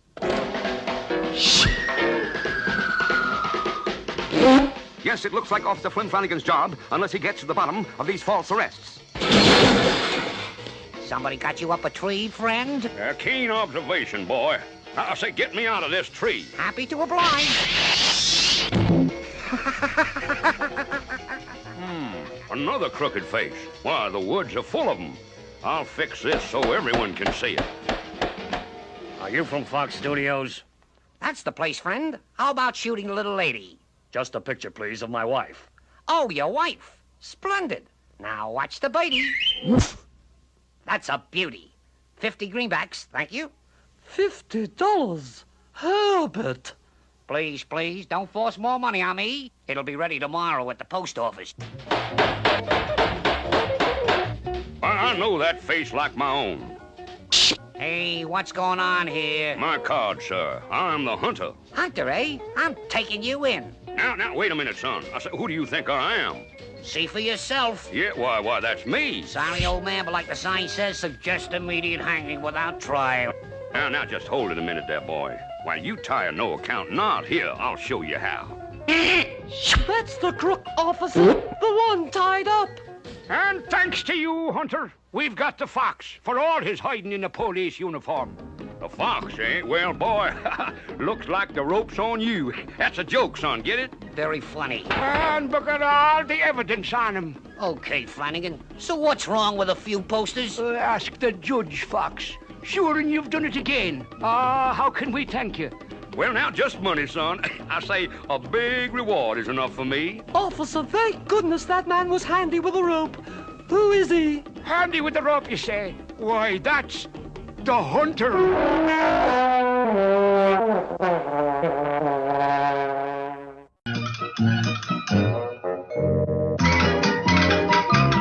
Now be quiet, Tudor. It's just time for the favorite show of mine. Do you want to be a star? Well, now, Mr. Wizard, that's sort of what I come over here to see you about.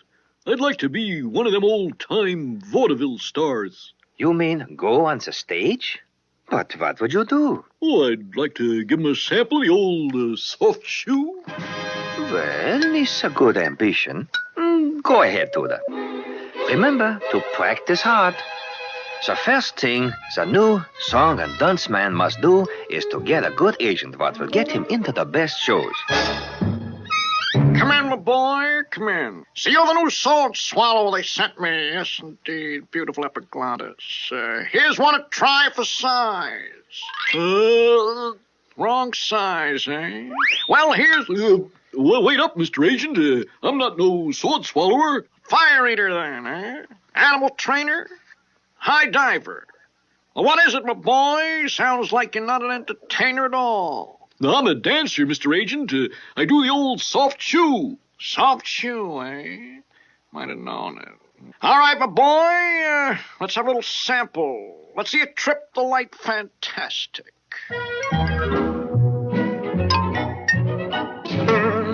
Fantastic. The act seems to fall a little short of perfection, my boy.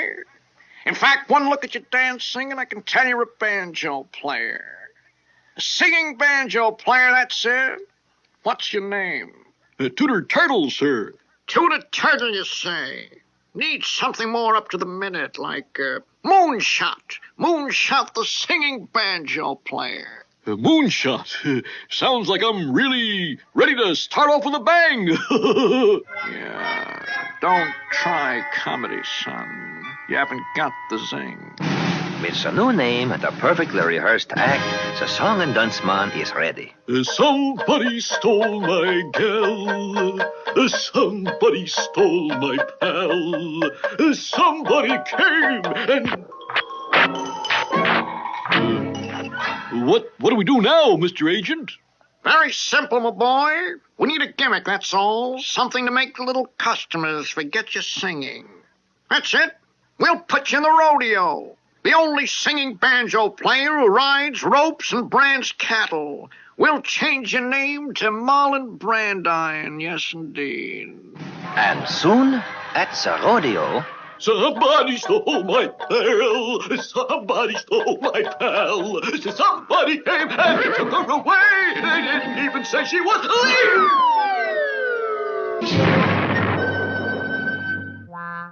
Don't worry, my boy. I've got a completely new gimmick already worked out.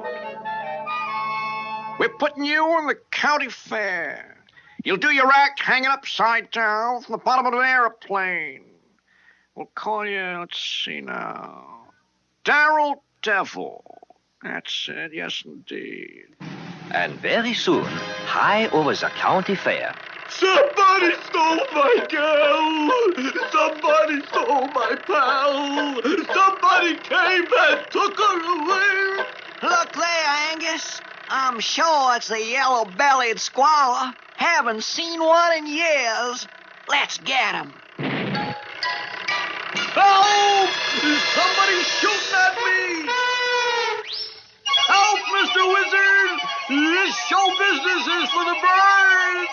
Help! What else can I do? Drizzle, drazzle, druzzle, drone. Time for this one to come home.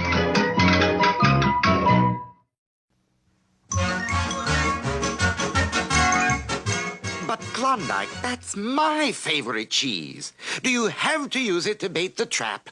Don't you worry, Major Minor. Savoir-faire won't steal it. This trap is foolproof. I'll just put the cheese on the trap, then set it like, I'll set it like this.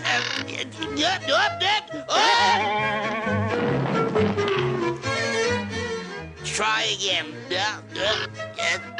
Now, fasten the latch. There. When that savoir-faire touches that cheese, snap! I'll have him! Aha! My favorite cheese. It looks like a trap, but of course I am too fast for any trap. Aha! At last I've got you. Klondike can't always get to his mouth. Wait! Wait nothing. I've got a special cell for you. In you go.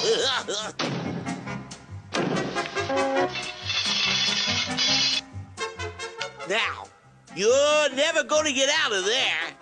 The walls are 3 feet thick. The door is solid steel. I've got you this time, savoir-faire.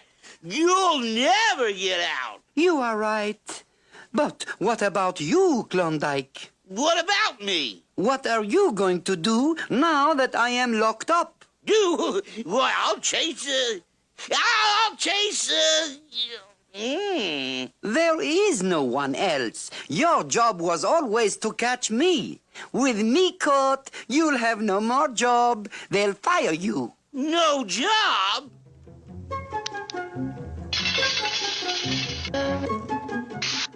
All right now, savoir-faire. Out. No? No? I won't escape unless you give me the cheese. Now listen, Mouse, you get out of there. No? Well, I'm coming in there and throw you out. Give me the cheese, and I'll be glad to escape. Never. I'll just smoke him out.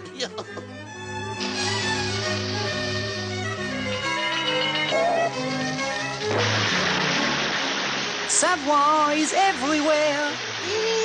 I'll make mincemeat out of that mouse. Give me the cheese, Klondike, and I will go. Never. I'll fool that mouse. All right, savoir-faire, you win. Here's the cheese. Just let me check. Now, you're going to escape whether you like it or not. Pardon. Huh? Savoir-faire is everywhere. All right, that does it. You're going to stay in there. But Klondike, with me in here, you'll be out of a job. I've been a fool. I can't let you escape. I'm an officer of the law. The bars, Malamute, the bars. Klondike! Klondike! Yeah, I know, Major Minor. With savoir-faire locked up, there's no more need for me. Nonsense, Klondike. Savoir-faire has just escaped and stolen my cheese. Yeah, whoopee! I'll make mincemeat out of that mouse. And Klondike Cat always gets his mouse.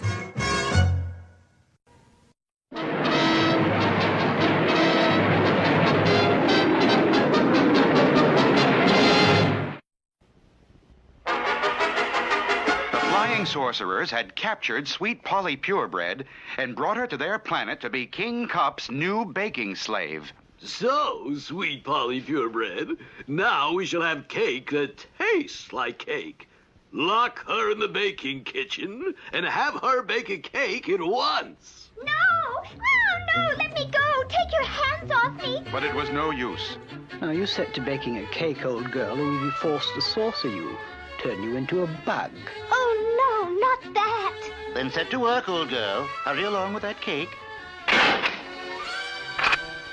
And as Sweet Polly set to work to bake a cake for the flying sorcerers, where was the powerful Underdog, tumbling through space headed for Earth? For the flying sorcerers had changed Underdog into nothing more than a bouncing ball.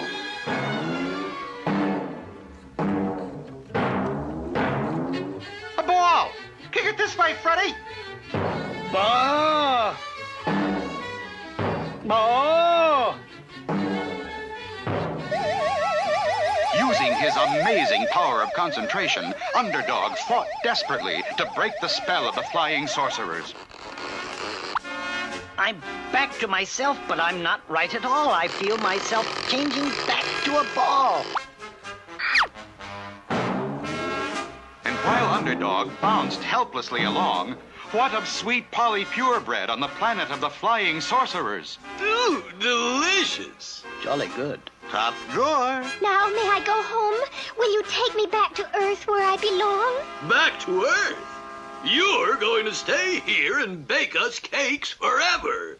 This time I want 50 cakes instead of 1. No! Let me go! You can't argue with Dad, old girl. 50 cakes! I shall have to use this huge mixing bowl and mixer. Oh, if Underdog were only here to take me away from all this. But Underdog was not there. Instead, he had bounced into the middle of a girls' volleyball game. Hit it, Jane! Ball! Look, that's not a ball at all! It's Underdog! I'm back to myself, but I'm not right at all. I feel myself changing back to a ball. Meanwhile, back with the flying sorcerers, Ooh, delicious! But not enough cake. This time you must bake 500 cakes. But I can't. Please. No use, old girl. Back to the job. There's no other way. Now I shall have to use this biggest of all mixing bowls and this huge electric mixer. I'm so weary. If only Underdog were here. But unfortunately, the once powerful Underdog had now bounced his way into a hard-fought basketball game.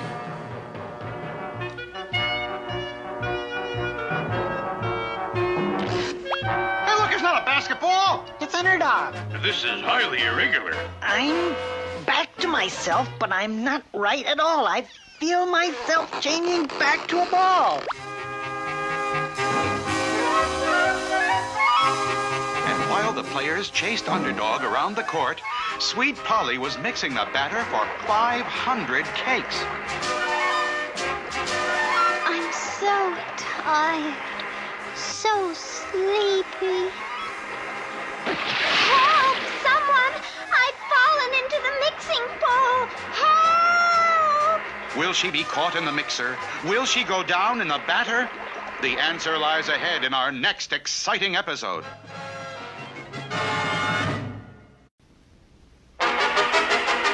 Sweet Polly Purebred, the baking slave on the planet of the flying sorcerers, had fallen into the giant mixing bowl with no one to help her. Help! Please help! Where is my Underdog gone? Where was Underdog? Just a ball on a basketball court. But then, as his ultrasonic hearing heard the faint cries of Sweet Polly from millions of miles away, Underdog summoned all his mighty powers of concentration to break the spell of the flying sorcerers. Finally, now I have broken the spell. I did it because I heard Sweet Polly yell.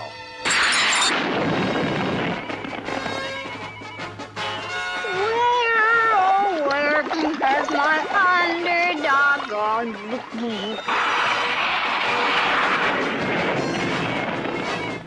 There's no need to fear. Underdog is here.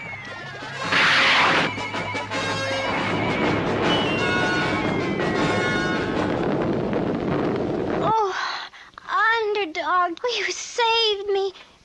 But you look so tired, and you'll have to fight the flying sorcerers. What can we do? The secret compartment of my ring I fill with an Underdog energy vitamin pill. Oh.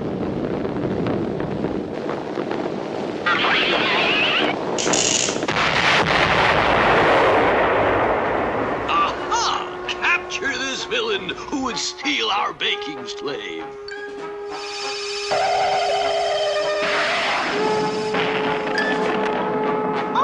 You're running away, Underdog? Are you afraid of the flying sorcerers? I fear nothing, for I fight for right. But I must make you safe before I fight.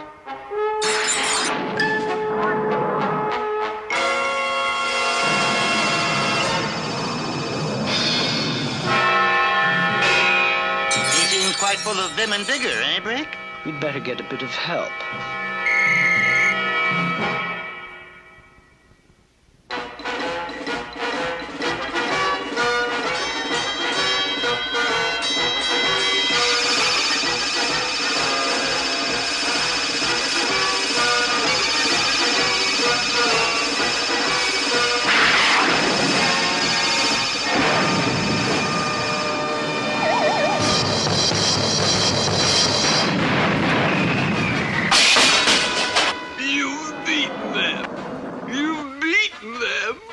And now you'll take my baking slave. Crying helps nothing. It never can. So dry your tears and act like a man. But what about my cake? You can have your cake and eat it too if Sweet Polly Purebred wants you to. But how? If you're taking her away? I can tell you how, you mean old king. But you must promise that you will never harm anyone again. I promise. I'll always be good. Then here is my recipe. All you have to do is follow the instructions and you can bake a cake yourself. Why didn't I think of that? Thank you! Thank you! And so, with King Cup and all the flying sorcerers living happily ever after, the people back on Earth could once more look into the sky and say, Look!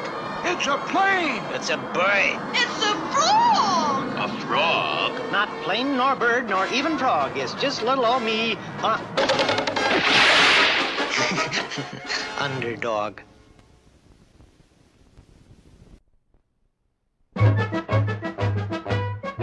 There, merry England. Did I tell you about my encounter with the Black Knight? Really, Commander, it's much too... The king ordered me to bring in the villain, and of course that meant a deadly duel. On guard! Hastily, I drew my sword and closed my visor. Unfortunately, I had to reopen the visor. Forgot to remove my pipe, don't you know. The Black Knight was a tremendous swordsman. Soon, he had me up a tree.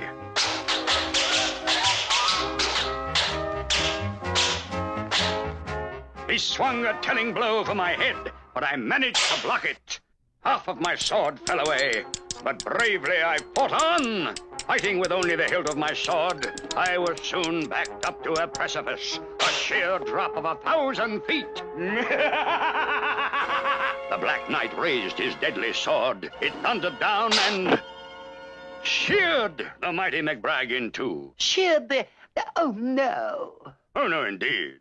Just as the villain lifted his sword, I escaped through a back hatch in my special armor. And when he split the armor, I was already behind him. And that's how I captured the Black Knight. I say, Commander, that was a night to remember. Quite.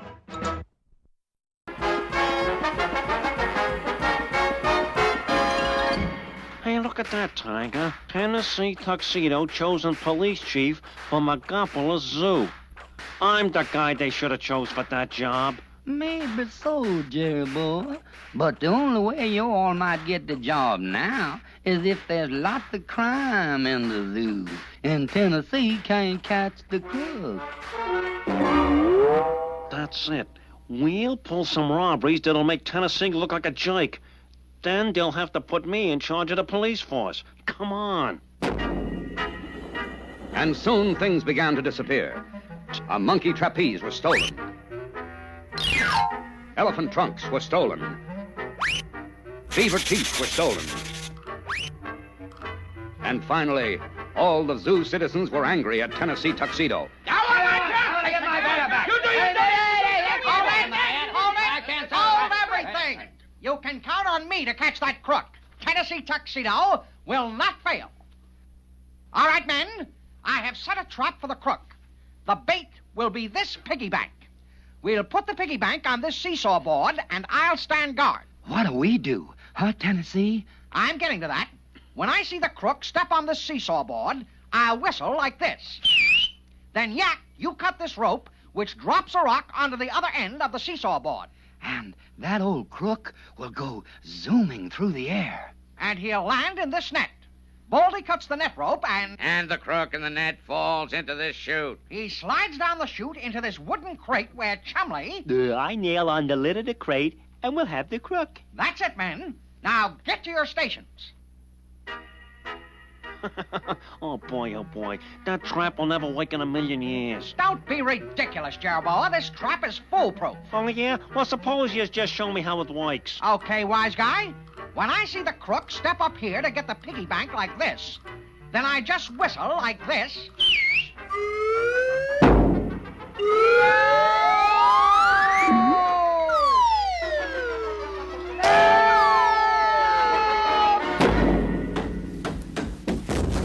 Get me out of here! Get me out of here! Look at that. The police chief caught in his own trap. You better get to work, Tennessee! Hang on, acting.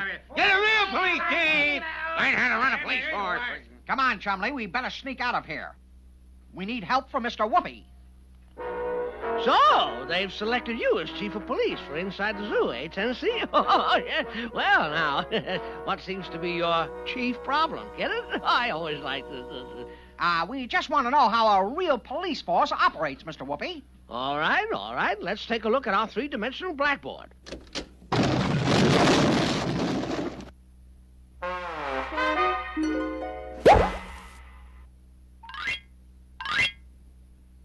Now, a police force may only be one man, such as a sheriff in a small town, or it may be thousands of men in a large city like New York. We only got 4 men, counting us too. Yes, well, large police forces are organized into several divisions, such as the detective division or the communications division.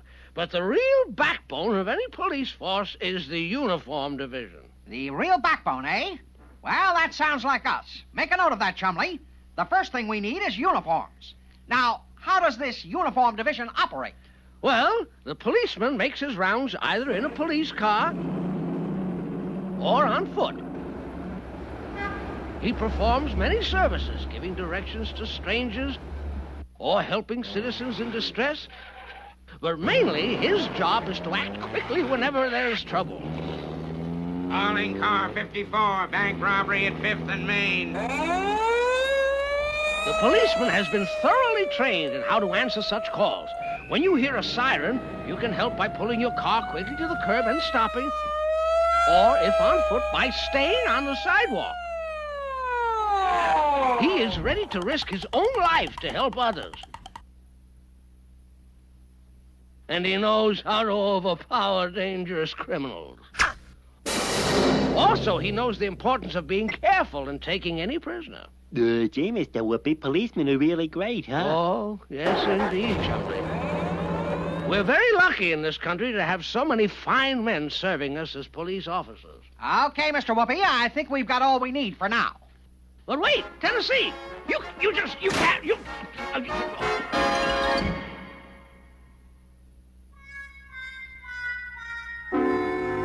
All right, men, we're after a dangerous criminal.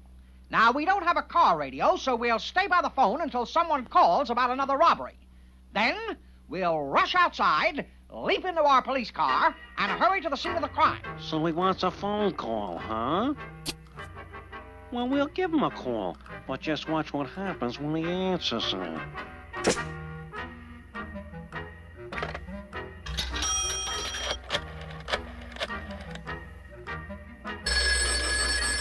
Hello? What? Robbery at the Beaver Pond. We'll be right there.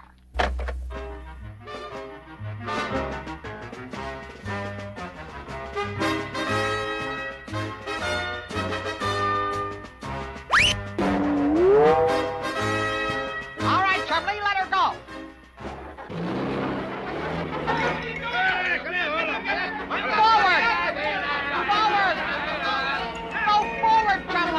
I can't, Tennessee. Something's wrong.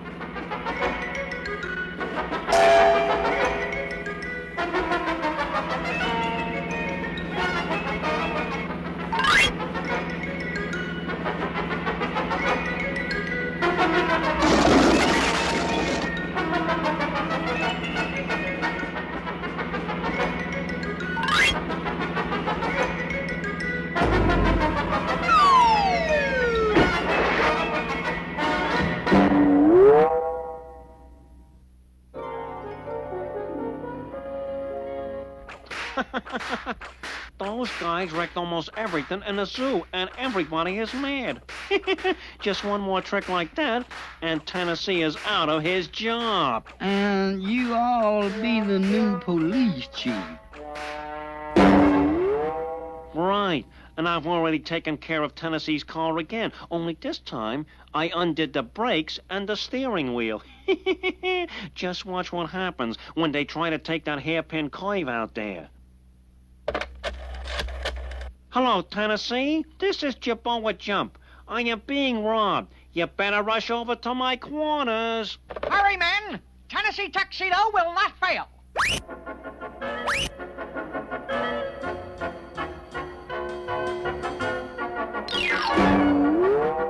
It's Jabboa Jump's place. Chumley, hurry, but watch out for that curve up ahead. I said turn! Turn! Won't turn, Tennessee, not at all. You were wrong, Jabboa. They made the turn. And they're headed right for us. The brakes, Chumley, the brakes! There aren't any, Tennessee. It won't stop.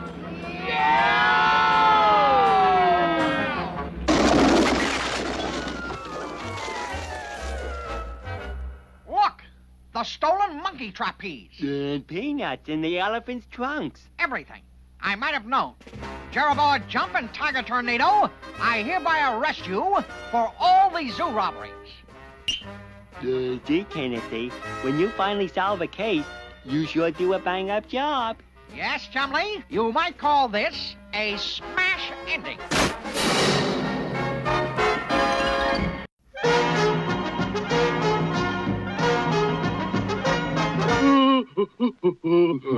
What you do? Paint 'em picture? Colonel. You play 'em joke on Colonel? Treasure. Oh, him think 'em treasure map, then him get fooled. Oopie doopie, you genius. Brains, Sergeant, brains. If we want to catch those Indians, we'll just have to use our heads. That's sure enough using your head. Look, Sergeant, there's Indian writing on this rock. It's a map. It must be the map of the lost treasure of the Gopher Indians. A fortune in gold. I can't make head and tail out of this map. We'll find some friendly Indian who can. The only Indians around here are the Gophers, and they ain't exactly friendly. Nonsense, Sergeant. Look there. And he's carrying a sign. It's Indian map reading, a specialty. Bully! Just what we need. I'd be careful, Colonel. He looks mighty like a gopher to me. Oh, nonsense. Gophers are short. This Indian is tall.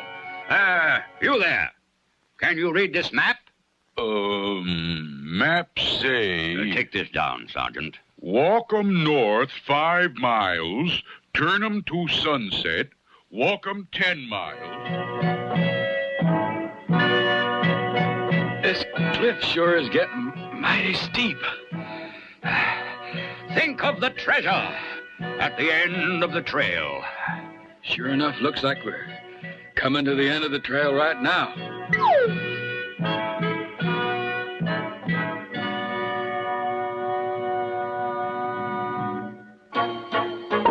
Ouch! Ouch!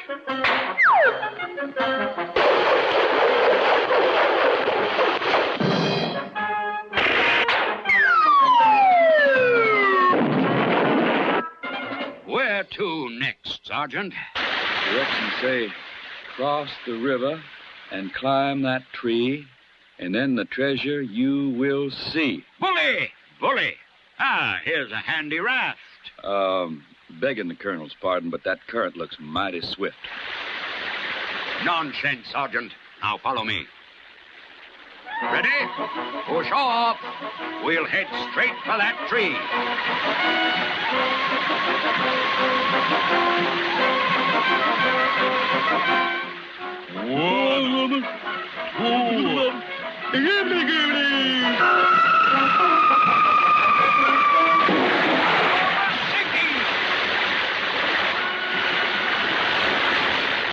We're saved!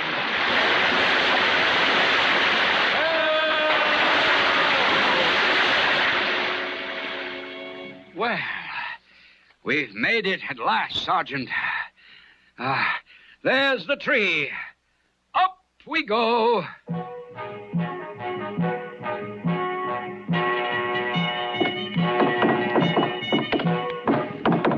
I see it.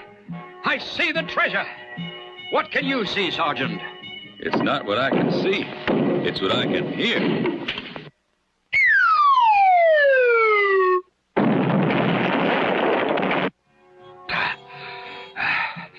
There it is, Sergeant. The treasure. Open it. But it says, do not open until Christmas or you'll be sorry. Nonsense. Regulation 607 expressly says colonels can open presents before Christmas. Don't miss our next adventure. It ought to be a real treasure. For Underdog, it was a fairly routine hero's day, and he went quietly about his heroic business. He foiled a bank robbery,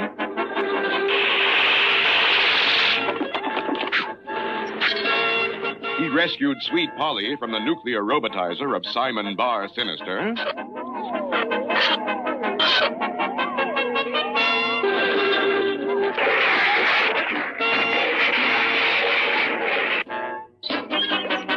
And in general, he made himself useful around the world.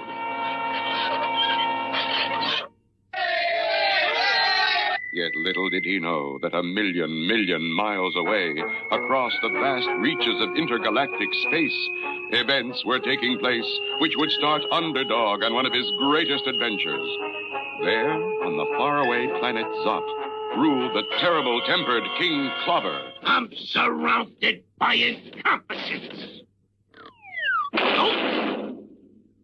Thunderhead! The only one who could approach him was his daughter, the beautiful Princess Glissando, who was the apple of his eye. How is my little pigeon egg today? Why, what's the matter, tiny one? I want a husband. So then you shall have a husband. But you must have the best. Where is Goggle, my prime minister? Here, sire. Oh, there you are. I want you to go throughout the kingdom of Zot and find the young warriors who would be suitable for my daughter. Don't forget, they gotta be strong. Right, the strongest. Then we'll put them all in the arena and let the best man win. All the finest warriors in the kingdom of Zot were rounded up and sent to the arena where they were to fight for the Princess Glissando's hand. There was Claude, Bode, Gode, Garn, Tarn, Jern, Ram, Van, and Seymour. The best and strongest Zotzers in the land. Let the Zotzing begin!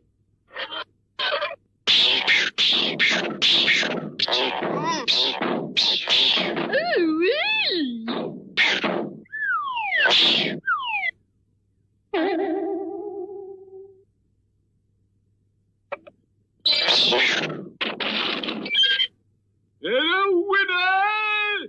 You're mighty! Seymour! Well, my little flower, what do you think of him?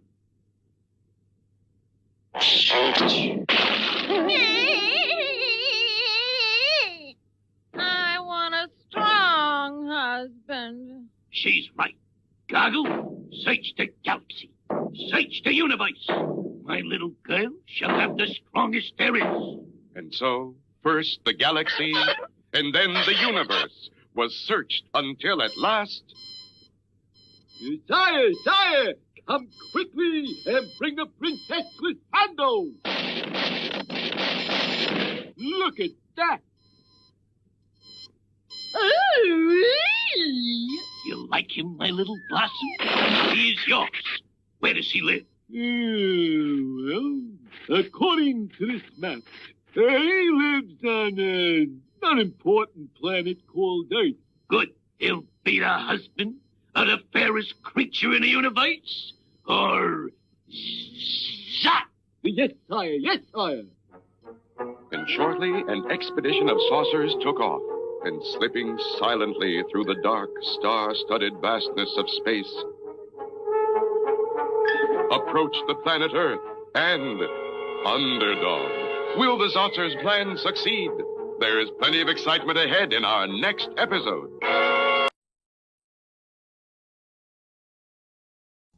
King Clobber sent a squad of flying saucers to bring Underdog back to Zot.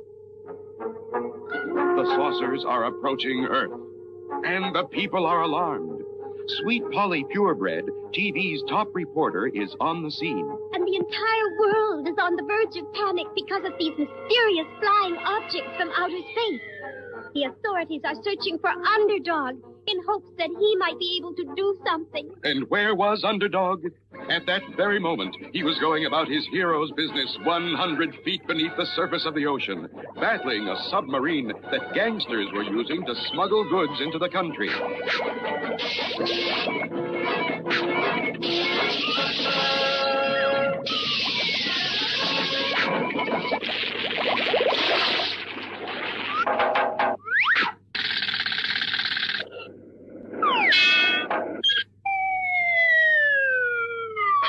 Underdog, Hurry.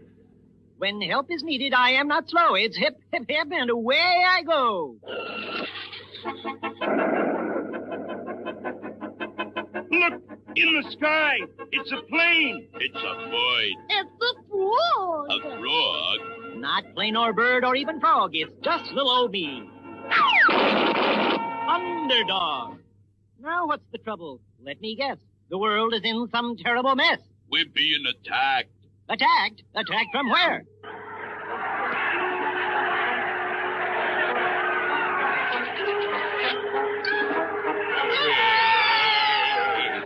Lightning! Where is the one called Underdog? If it's Underdog you seek, just turn around and take a peek. King Clobber summons you to the planet Zot and commands that you will marry his daughter, the fair Princess Glissando. Behold your bride. She's very striking, I agree, but marriage cannot be for me. Look, Geisling, you can't refuse the royal command. Besides, if we don't bring you back, King Clobber will give us a zot in the head. What's a zot? You don't know what a zot is? No. This.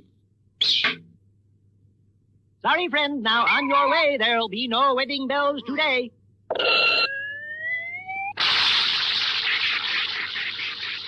You'll be sorry. What? You didn't bring him back? I'm surrounded by incompetence. But he was too much for us. He's too strong. Weaklings, get me Clod, Boat, Goat, Gon, Ton, Chain, Ram, Bam, and Seymour.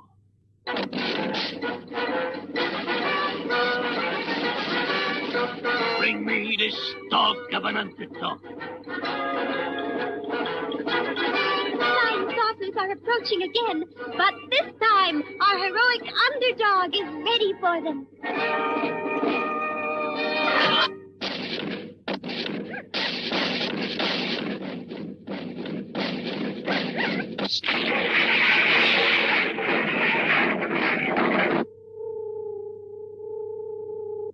Well, where is he? We didn't bring him, Highness. What? You the strongest man in Zot? Oh, I'm surrounded by incompetence. Now call out the army. No one can stand up against the Zot army.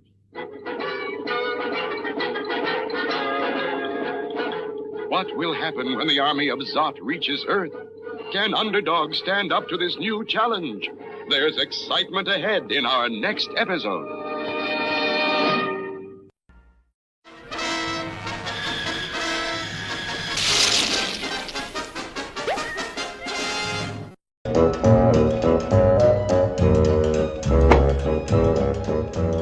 What is this?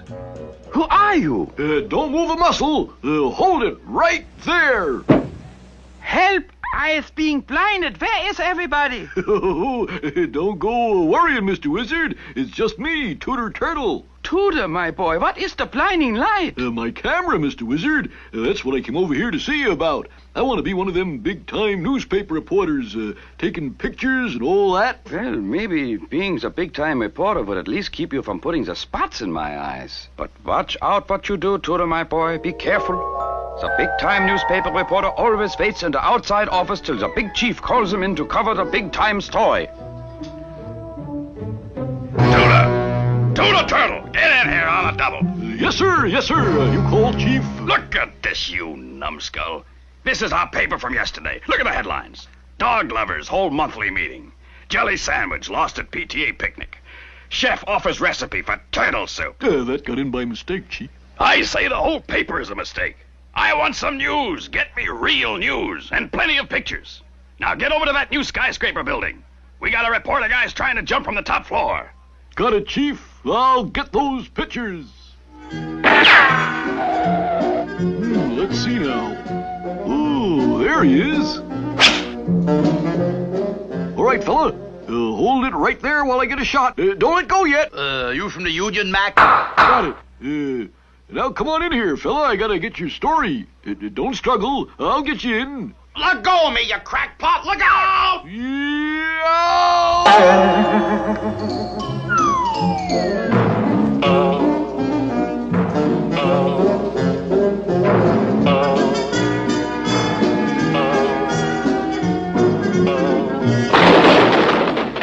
I reckon somebody must have closed the door.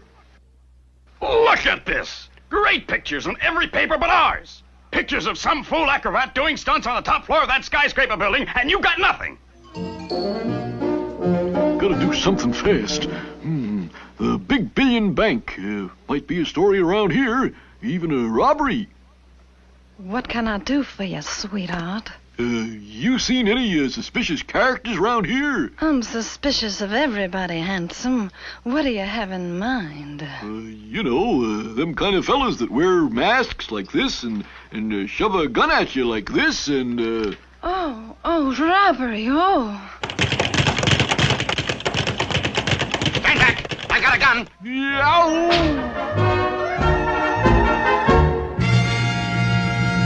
Look at these other papers. All about the Big Billion Bank holdup, and you got nothing. You ought to be able to smell a story like this one. Would you believe it, Chief? I got a code. Get out! You get a story or you're through.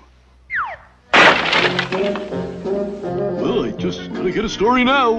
And sure enough, at the first slavings bank, the mayor and the governor was laying the cornerstone for the new wing of the bank. Hey, them fellas are digging their way into that bank. What a story! All right, you, take that. And that. And that. And for hitting the mayor on the head, hitting the governor in the eye, destroying public property, etc., etc., etc., I sentence you to 1 year in prison. Take him away. Oh, no. Help, Mr. Wizard. Help. Well, maybe he's learned the lesson. Tristle, trestle, trestle, trom. Time for this one to come home.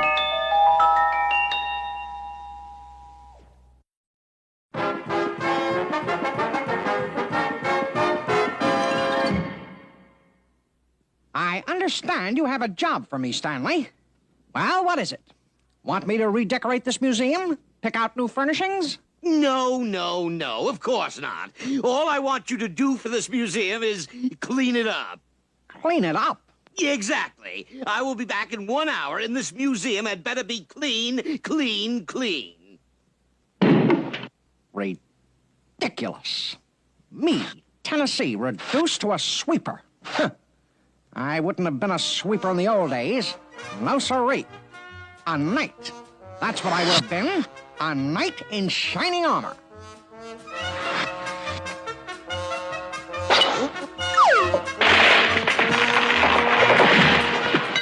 A knight. A knight in shining armor. A knight. And so, to you, my knight, I give a most important job. The fire-eating dragon is terrifying the countryside. Go and slay the dragon, and you will be famous. Your faithful knight, Tennessee Tuxedo, will not fail. This job should be simple for me, Chumley. All I have to do is go in that cave and slay the dragon.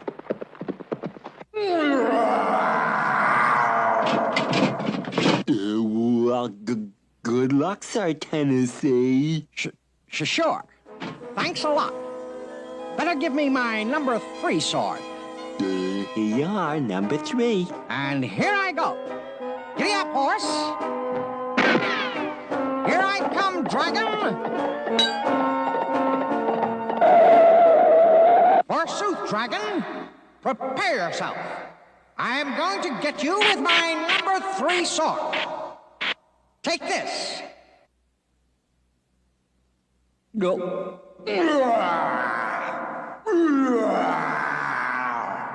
Gee, Sir Tennessee must really be scaring that dragon.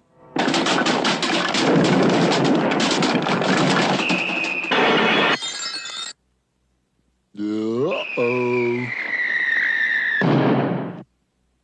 Gee, Sir Tennessee, what happened? I broke my sword going in, Chumley, but it won't happen again. Give me my number 2 sword. Sure thing. I hope your number 2 brings good luck to you. Tennessee Tuxedo will not fail. Giddy up, horse. Here I come, dragon. Forsooth, dragon. This time, my sword is not broken.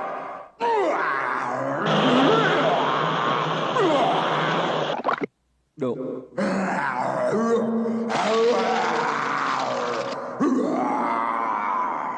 Boy, this time Sir Tennessee must be getting the dragon for sure.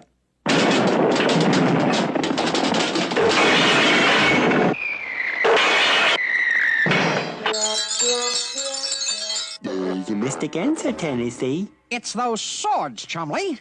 They just don't seem strong enough. Well, here's your best. Here's your number 1 sword. All right, Chumley. This had better be it. Giddy up, horse. Get ready, dragon. Sir Tennessee Tuxedo will not fail. Forsooth, dragon. You won't melt this sword. This is my number 1 sword, and nothing can melt it.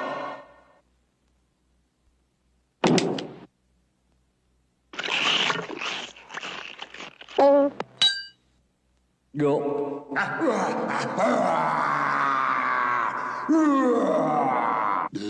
Come on, Sir Tennessee.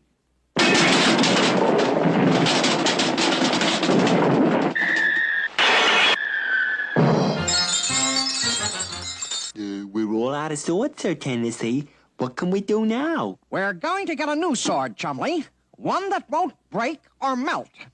We're going to see Phineas J. Whoopi, the man with all the answers. So you see, Mr. Whoopi, I've got to have a sword that's really strong. Well, I won't try to fence with you, my boy. Get it? Yes. I'll get right to the point. The swords you have been using have only been made of iron, isn't that so? Well, sure, Mr. Whoopi. What should they be made of? Steel, my boy. Steel is a mixture of iron with other substances which make it stronger than iron. Here, let's take a look at our 3-dimensional blackboard. First, let's look at ordinary iron. Iron comes from iron ore, that is, from rock which has a great deal of iron in it and can be made to give up the iron easily. After the ore is dug out of the ground, it is taken to a furnace to separate the iron from the other elements in the ore. How can the furnace do that? Yes. Well, here's an example. Coke is also put into the blast furnace with the iron ore. Now, coke is almost pure carbon. So, as the furnace grows hotter, the carbon of the coke draws out the oxygen of the iron ore. The oxygen joins the carbon to form carbon dioxide, a gas. Gee, look how that gas goes right up to the top. That's just the point. That goes to the top and escapes through a pipe while the heavy melted iron drips down to the bottom, separating the iron from the oxygen in the ore. And later, the iron pours into molds where it hardens into iron bars. That's neat, Mr. Whoopi. But how do you turn the iron into steel? Well, there are a number of ways, Tennessee, but originally it was done by packing the iron bars along with powdered charcoal in airtight containers. The container was then placed in a brick oven and heated. The intense heat would burn out the impurities still left in the iron and would also cause the carbon in the charcoal to be absorbed by the iron, changing it into steel. Zowie! And this steel is really strong, huh, Mr. Whoopi? Ah, yes, my boy. Why, the city of Damascus is famous for its steel swords, which have helped win many, many battles. And I just happen to have a sword of Damascus right here. Phineas J. Whoopi, you're the greatest. Mr. Whoopi is never wrong, Chumley. This sword is sure to do the trick. That's great, Sir Tennessee. Then you'll be the most famous knight of the day. And here I go. Giddy up, horse. Now I've got you, dragon. Forsooth, dragon, this time you've really had it. This sword is made of Damascus steel. and you'll never be able to harm it. Is that so? Well, I never. A sword of Damascus steel. I've never seen one of those. Do you mind? Oh, of course. Be my guest. Thank you. What's so funny? That sword is going to finish you. Give it back. That's my sword. Yo!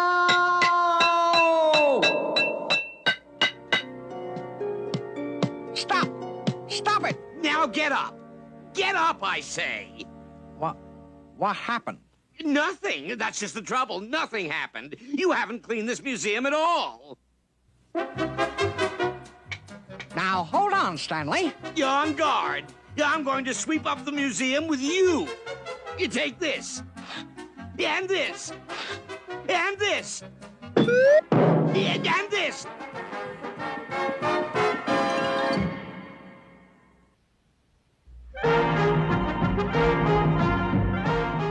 The problem is, Sergeant, those Gopher Indians still think they own Gopher Gulch, correct? Right. Well, we're going to make them lose their rights to Gopher Gulch by gambling. Gambling? The old Wheel of Fortune. But, Colonel, where will you set up the Wheel of Fortune? You'll see, Sergeant.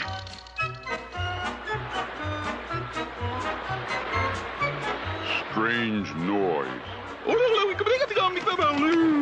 Riverboat. Oopie doopie.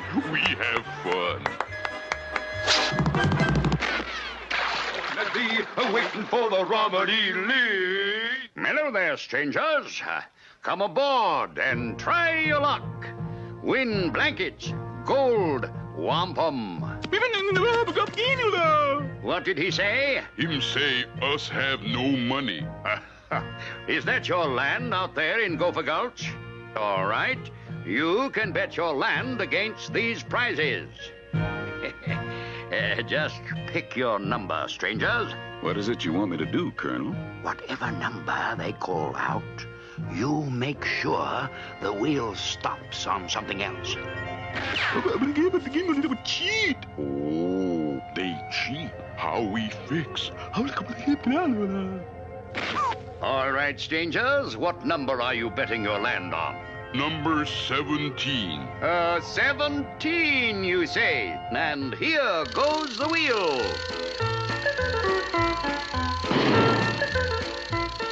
Too bad, strangers. The wheel stopped on 17. Me win. There must be some mistake. I mean, let's try again. 17.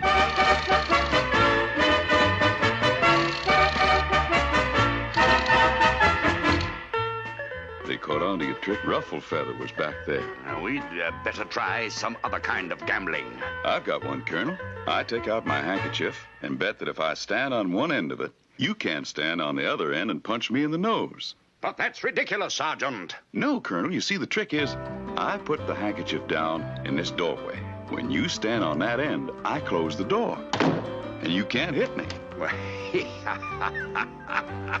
A great trick. It's a new kind of gambling, strangers.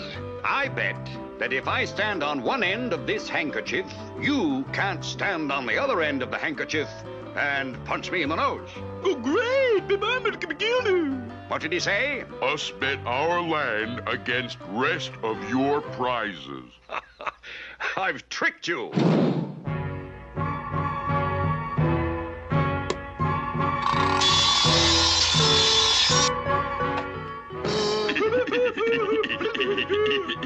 Now we got all prizes. Wait, we'll bet our riverboat against your land, and we'll make it a test of courage. What's this all about, Colonel? I put this keg of dynamite under this bench. Then you two sit on one side of the bench, and we sit on the other side. Then we light the fuse. What happened then? The first two who get up and run lose the bet. What did he say? Him say we take 'em bet.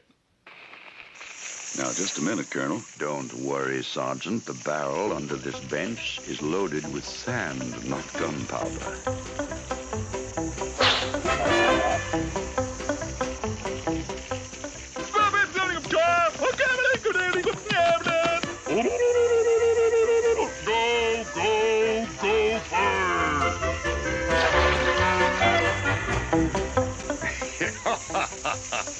Well, Sergeant, we've won the land at last. You all be sure and watch our next adventure.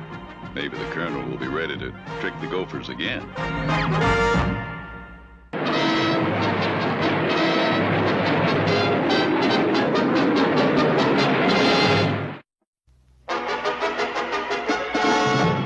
The entire army of the planet Zot was flying to Earth to bring Underdog back. But Underdog was ready, and taking off, met the invading army halfway. And there, in the cold and the dark of outer space, a mighty battle took place.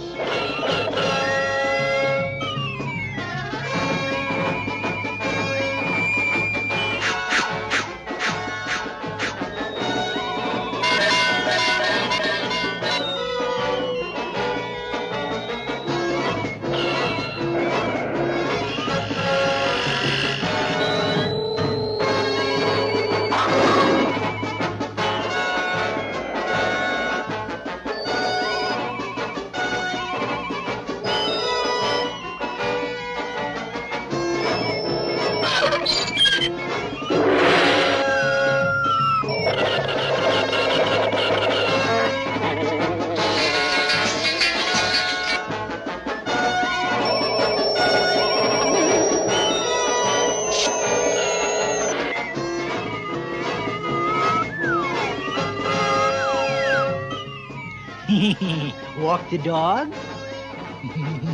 Mashed potatoes? Round the world? And as usual, the speed and strength of Underdog was too much for his enemies, and the whole army fled back to the planet Zot. A whole army? And you didn't bring him back? I'm surrounded by incompetence. Now, don't cry, my little popsicle. I will get your husband for you. Goggle! Goggle! Where's my prime minister? Here, sire. Goggle, you were the smartest man on the planet.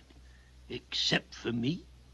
I want you to figure a way to get this dog of an underdog. Let me think, sire.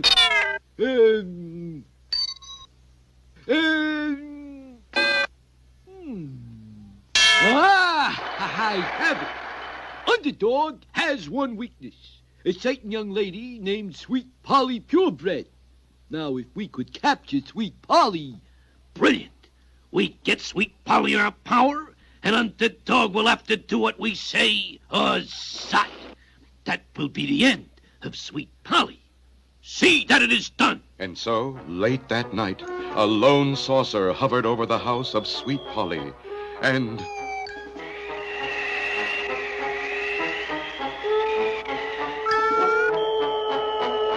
And the next morning, Shoeshine, unaware that Sweet Polly had been carried away, was busily going about his humble task when... Ouch, ouch! Oh, but look, there's a note attached. I have captured Sweet Polly, ha, ha, ha, signed King Clobber of Zot. Excuse me, sir, I'll finish the other shoe tomorrow. And slipping around the corner to a telephone booth, humble, lovable Shoeshine became... Underdog. When Polly's in trouble, I am not slow, so it's hip, hip, hip, and away I go.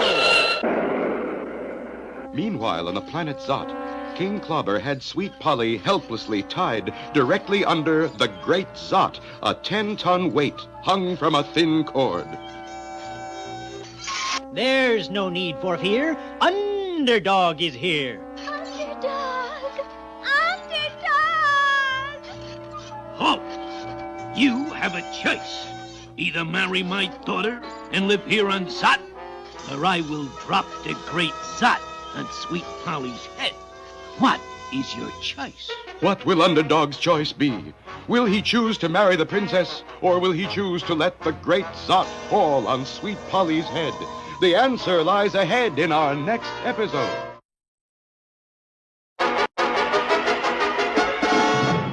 The great Zot, a huge 10-ton weight, hung by a thread over Sweet Polly's head, and Underdog had a difficult choice.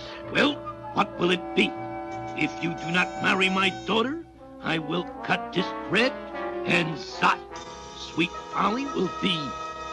I have no choice, it's plain to see. I'll marry Glissando.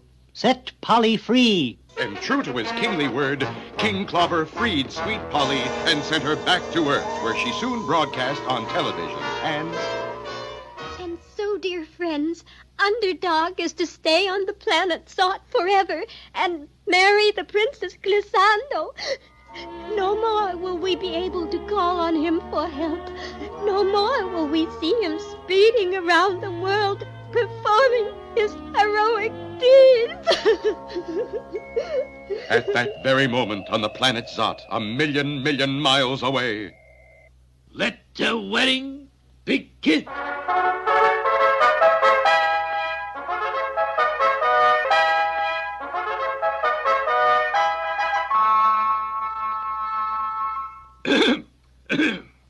As King of Zot, I now pronounce you... The dragon! Run for your life! Yes, it was the terrible two-headed dragon, legendary enemy of the people of Zot. There's no need to fear. Underdog is here. But Underdog had never met anything quite as ferocious as the two-headed dragon of Zot. I'm oiving. Ralph. We're a team. Wanna fight? Come on. Teamwork, that's what counts. I'll teach you, Teamwork, that's what counts. Take that, and that.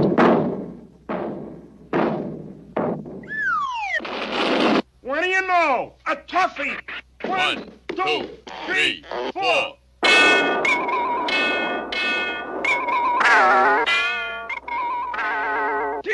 Teamwork, that's what counts.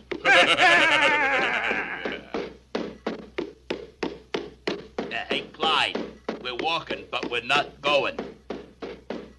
I've had enough from both of you, so here's what I intend to do.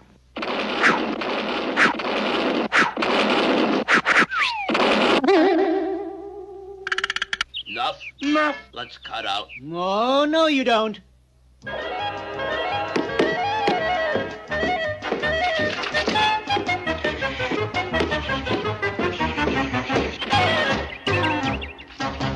Okay, we give up. We'll be good.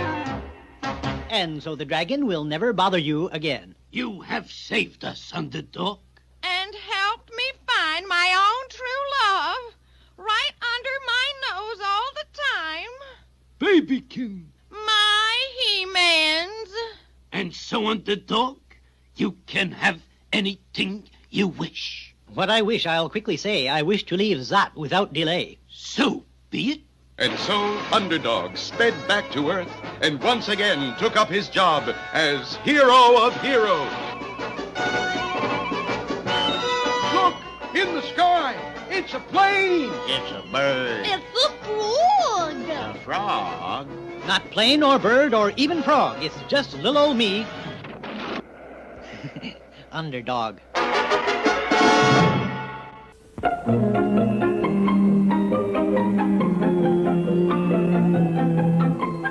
One of the favorite pastimes of King Leonardo was horseback riding, more particularly steeplechasing. It must be admitted that the king was very good at it. In fact, he was the best steeplechase rider in the whole country. Not because he was king, but because he had the best horse. This horse was called White Star, for obvious reasons. Never had there been a horse like this. He sailed over hedges. He drifted over walls. He flew over water hazards. He never fell. He always won the race. And thereby hangs a tale. White Star was so good that nobody would race against him. And this upset the king very much. Confound it, what's the good of having a racehorse if nobody will race against him? Why don't you put him out to pasture, sire? Forget horse racing. Take up mahjong or something. That's the most unheard of thing I ever heard of. Horse racing is the sport of kings. I'm a king, so I've got to race horses. Your logic overwhelms me, sire. Trouble is, who am I going to race? I've offered all kinds of prizes. Silver cups, gold cups, money. Why, I've offered everything but my kingdom. Oh, no, I fear the worst. That's it. Why not? I'll put my whole kingdom up as the prize. Winner take all. What a great idea. But what if White Star loses? He can't lose. The only horse in the world that can beat White Star is White Star. And that's impossible. Now, take a proclamation. Hear ye, etc., etc. His Royal Highness, King Leonardo, will offer his kingdom as a prize to any horse that can beat my horse, White Star, in a race. Hey, how about that? Big, look. My royal brother, flipped his mane. He's putting his whole kingdom on the line. That's what I call, showing off. He knows nobody can beat that horse. No? Well, you listen to Biggie, see? I can beat that horse. Oh, come on now, Big. That horse is fast, man. You wouldn't stand a chance. Flea brain. I'm not going to race him. You are, see? And what Biggie says goes. This is our big chance to take over the kingdom all legal, see? No gats, no choppers, nothing violent. Everything strictly legit. Legit? Sure. White Star is going to win the race. Only the king won't be riding him. You will, see? Now, here's the plan. Biggie's plan was simple. Known in the trade as the old switcheroo. The first thing to do was to get a horse. Oh, Mr. Milkman, may I have a half pint of cream, please? Oh, 4 floors up already for 1 half pint of cream. And while the unsuspecting milkman plodded wearily up the stairs, Itchy Brother plodded wearily up the street with the milkman's horse. And the first step in the evil plan had been completed. Now for step number 2, the disguise. I want that nag turned into a dead ringer for White Star, see? Yeah, okay, Big, I dig. Like a masterpiece. You bumblehead. Color's perfect. There's something wrong with the composition. And now for the old switcheroo itself. Sneaking over to the royal stables, Biggie and Itchy quickly switched horses in the middle of the stall and took the royal mount back to their hideout. All right, Michelangelo, start painting. How's that, Big? Another master. Okay, now we're ready to take on Kingsy in the big race. He'll be riding that fugitive from the glue factory, and you'll be riding the world's fastest horse. We're gonna win in a walk, see? And then the kingdom is ours, no questions asked. Will Itchy really win the big race? Will King Leonardo and True Blue Odie get wise to the switcheroo? We'll find out in our next exciting episode, Black is White.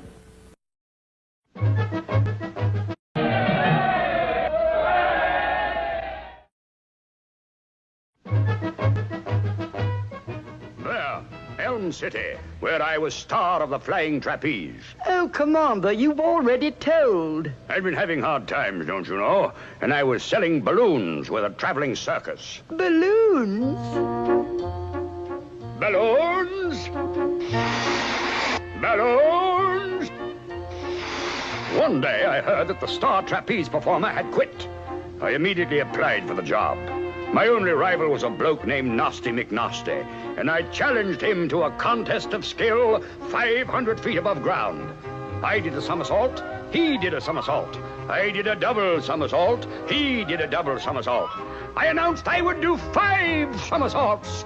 He knew he couldn't do that, so he cut the trapeze rope partly through. 1, 2, 3, 4, 5. Good heavens! 500 feet! What did you do? Thinking quickly, I blew up one of my balloons, and it cushioned my fall. It bounced me back up to the trapeze, where I tied the rope and finished my act in triumph. Commander, you're a real swinger. Cool.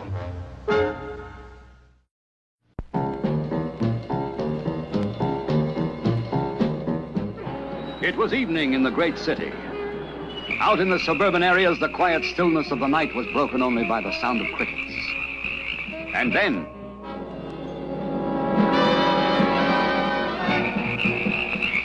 what had caused these hysterical screams? From every home, television sets were disappearing. Big sets, small sets, very small sets. And the results? Husbands and wives began to look at each other, and arguments broke out immediately. Children wandered aimlessly and bumped into each other. Who are you? I'm your sister, I think. The country turned to Officer Flim Flanagan.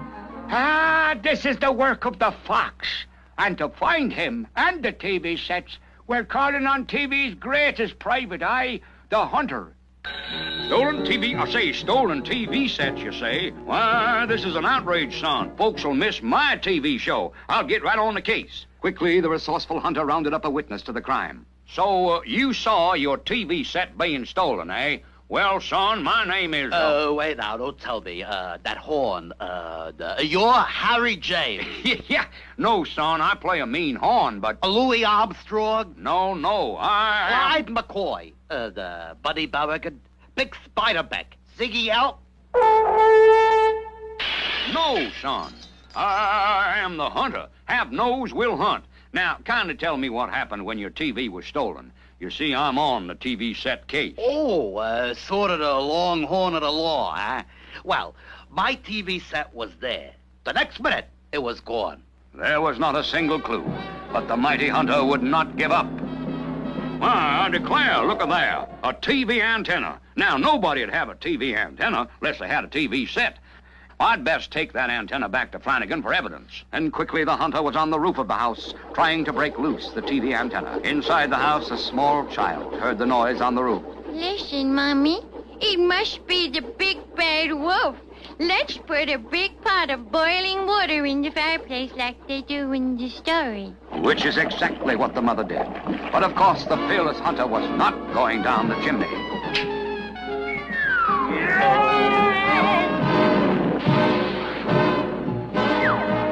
Having suddenly developed some deep-seated dissatisfaction with the antenna approach, the Hunter returned to his car, only to be tied up moments later in a heavy stream of traffic. Well, I say, where in the cotton blooming world are all these folks going? Having failed to notice that he was now in a drive-in movie, the Hunter was stunned by what he saw. Woo-wee, what a clue. Biggest TV set I ever saw. All right, everybody, put up your hands. I'm arresting y'all, and I'm taking in that TV set for evidence. The theater management, recognizing that anyone could make a mistake, graciously escorted the Hunter out of the theater. Well, now, surrounded by incompetence, trying to solve a big case and what's that? Sign says, beautiful new homes, all with wall-to-wall TV sets. Whichever way you look, you can't miss TV. Well, now, by grannies, there's a feller after my own heart. This'll really bring my TV show back to the folks. Reckon I'd better go inside and warn the owner about TV sets being stolen. I say there, stranger. Come right in, friend. I'm sure we have a home for you. Everyone with wall-to-wall TV sets. Look out for that cable. Get off me, you clumsy oaf. Hunter, you're a grand one, you are. The Fox and the stolen TV sets. How can we ever... now, what is it you're doing down there, Hunter? Well, my foot knocked out the TV cord, son. I'm just gonna plug it in.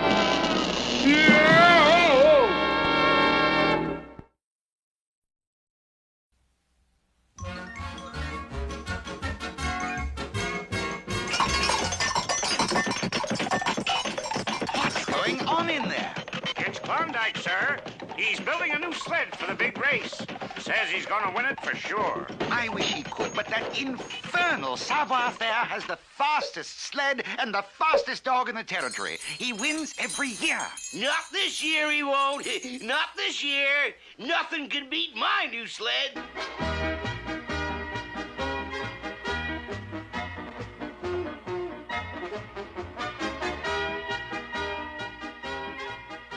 There is no point in holding this race. I always win, so why not just give me the prize now, eh? No, you don't, savoir-faire. I'm gonna win this race with my new sled. Oh, Klondike, that is not a sled.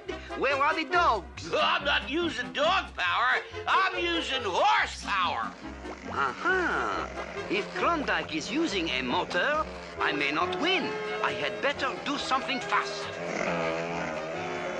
On your marks, get set. Marche, Malamute, marche! Au revoir, Klondike!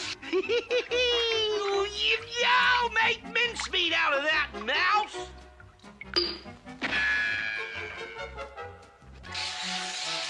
He'll never catch us now. Klondike? Oh, is it possible? I must stop him.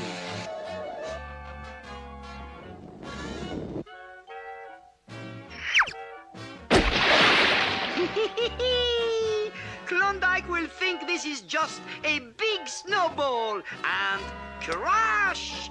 Come, Malamute, to the finish line. Look there! That savoir-faire put a big snowball in my trail. That won't stop my new sled. I'll just plow right through it.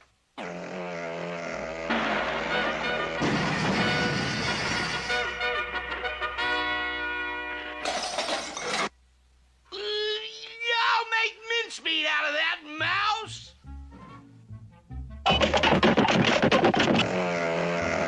Marche, Malamute, marche! We are not far from the finish line. Ah, Klondike, this time I will stop him for good.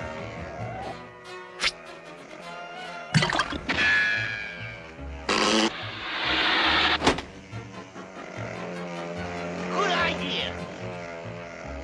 Fill it up. I'm in a big race. I don't want to run out of gas before the finish line. A big race? Oh, then I must check everything.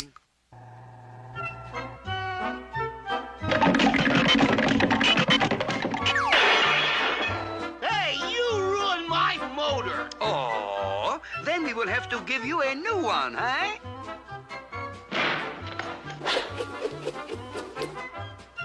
But wait, the finish line is that way. Not for you, it isn't. Savoir-faire is everywhere. Make mincemeat out of that mouse. Moche, Malamute, moche.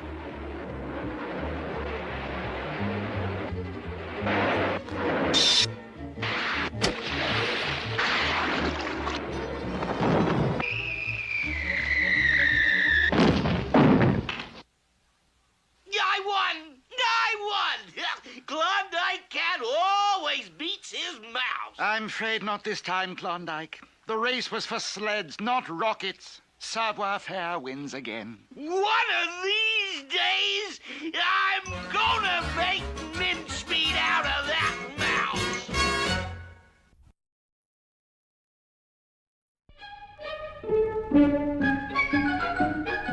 In our last episode, King Leonardo had offered his kingdom as a prize to anyone who could beat his horse, White Star, in a steeplechase race. He felt sure that no horse in the world could beat White Star, but Itchy Brother and Biggie Rat pulled an amazing switch and stole White Star, putting in his place an old milk wagon horse which they had painted to look like White Star. They then painted White Star and challenged King Leonardo to a race. Look, sire, someone has accepted your challenge. Capital, capital. Who is it? The Sheik of Araby or some other great horseman? I'm afraid not, my lord. It's your brother Itchy. Preposterous. Itchy is scared to death of horses. It's some kind of a joke. No, sire, I'm afraid it's no joke. Itchy is going to be riding a horse called Old Paint. Old Paint? I'll wager it used to pull a milk wagon. But a challenge is a challenge. The royal word must be kept. And so the race was set for the following Saturday. The day dawned bright and clear. The crowd surged to the racetrack at ups and downs. His Royal Highness arrived impeccably dressed and leading his magnificent horse, White Star. Or at least he thought it was White Star. Itchy arrived in his riding clothes and leading the real White Star. Will the two contestants please mount their mounts? My hand, sire. Thank you, True Blue Odie. Okay, Itch, up you go. Yeah, okay, Big, I dig. You amblehead, get up. Now let's go. I'll fix you. Now get up there and stay there. The contestants are nearing the starting post. On your mark, get set, go! And they're off. At least Old Paint is off. The King and White Star are still at the post. What a magnificent display of sportsmanship, folks. The King, with his whole country at stake, is still sport enough to give Itchy Brother a good head start. The King is talking calmly to White Star to keep him in check. Confound it, get up! What in blazes has gotten into you today? Get up, I say! Now the King has given White Star his head, and away they go. They're coming to the first jump. And the King sails gracefully over the hurdle. The King has mounted again and comes rocketing up to the next hurdle. What horsemanship! Superb form! Meanwhile, as the race was going on, there was a disturbance in the crowd. The milkman had recognized his horse and was accusing the King of theft. Listen, pal, King or no King, that's my horse he's riding, and I want her back. But you said your horse was white. I don't care what color these thieves painted her. She's my horse. I'd know that face anywhere. Color? Painted? Ah, I see it all now. What a diabolical plot. I must find some way to wash off that paint. In searching for a solution, Odie suddenly remembered that an explosion set off in a cloud will cause rain. Quickly, he set to work, fastening a stick of dynamite to a balloon, and he sent it aloft. Up, up, up it went until... It's beginning to thunder here at Ups and Downs, ladies and gentlemen. It looks like rain. And here come the contestants.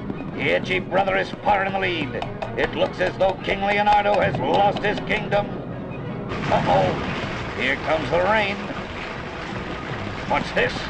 The rain is making Old Paint change color. It looks like it is. It's White Star. The King's horse wins. The kingdom is saved. Officials, seize those men. Bar them from the track. And once again, True Blue Odio Coloni has come through to save the day. Will Biggie seek revenge? What new and sinister plots will be plotted against the kingdom? Don't miss the next exciting adventure of the King and Odie.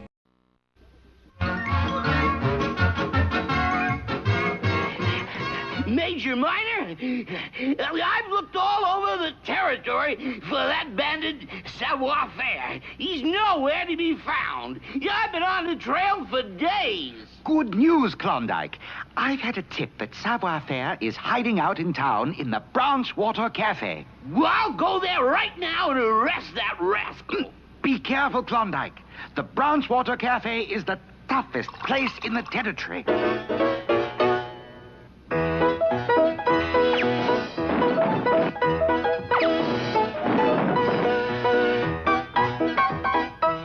You, give me a shot. Sure. I'm the toughest minister polka in the territory. Says who? Says me. No rough stuff, s'il vous plaît. Yeah, I'm looking for that desperate criminal savoir-faire. Yeah, we got a tip he was hiding here. Say, you look just like him. Except savoir-faire is a short-cut feller and you're tall. Oh, yes. They call me Long John. Well, Long John, have you seen savoir-faire? Listen, that fellow over there with the beard, he looked like Savoir-Faire in disguise. Good thinking. You there, Savoir-Faire. Take off that phony beard. You yank my beard, huh? We see how you like to have the beard pulled.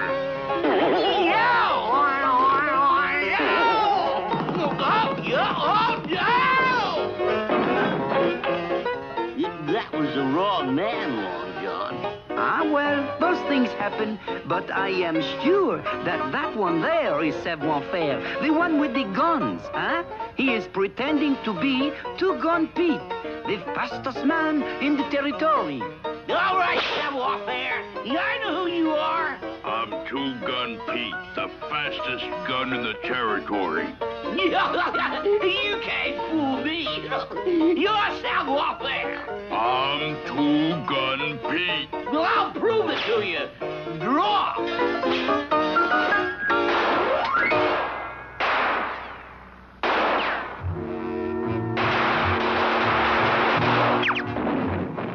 Hey, Long John, my partner and me, we caught us a grizzly bear for the circus. Can we keep him in the back room till the circus man gets here? Oh, but of course.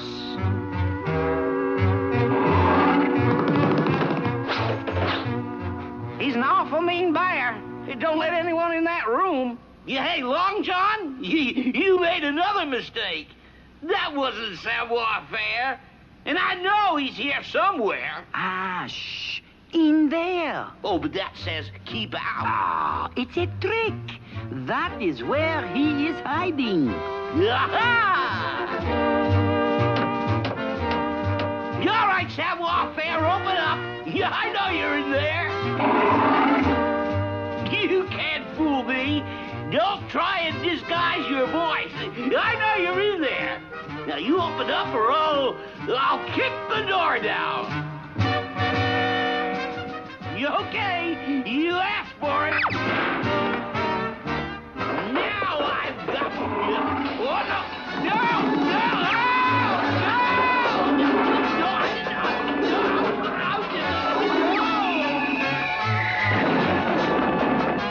Oh, Long John, you're really Savoir-Faire. It's a long story. Never mind. Klondike Cat always gets his mouth.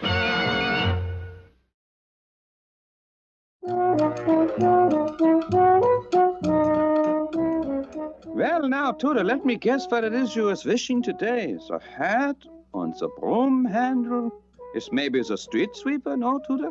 No is right, Mr. Wizard. I'm hankering to be a private in the army. In the army? Well, that is a very fine ambition, Tudor. The army will make the fine, brave man out of the young turtle boy. As soon as the boy is in the army, the first thing is to get the uniform. The fine army clothes is always the perfect fit. Well, if maybe there is not the perfect fit, the fine army tailors makes the expert alterations. Then the new soldier is so happy with the new uniform, he nearly pops the buttons with pride. And once he is in uniform, the new army private reports to the sergeant, who's always like the father to the privates. All right, Private Tudor. I want to be like a father to you, see? You might have heard that us sergeants are tough on privates, but not me. No hitting on the head. No slugging in the stomach. No using the men for a punching bag. I believe in being fair with all my men. Now, let's start your training. First, the kind, fatherly sergeant has to get the new private into the best physical shape. So there is the running around the track. Just follow me. Faster. Faster. Faster. That's enough. Army's sort of got me going around in circles. Next, the new private must learn the marching and drilling. 2, 3, 4, 2, 3, 4. To the rear, rear, rear, rear, company, Looks like I sort of got in over my head, I reckon. It's now time for the young private to go through the obstacle course, a very important part of the training. All right, Private Tudor. Just go up this rope, hand over hand like this. Okay, Sarge, here I come. Sure don't seem to be getting no place in the Army. Reckon I gotta move faster. Now I'm getting someplace. Next, on the obstacle course, was the high wall. The object was to jump high, catch the top of the wall, and if at first the private does not succeed, he must try. Never give up is the motto of the Army private. Well, I reckon there's more than one way to skin a wall. Oh, man, this here Army is starting to leave me flat.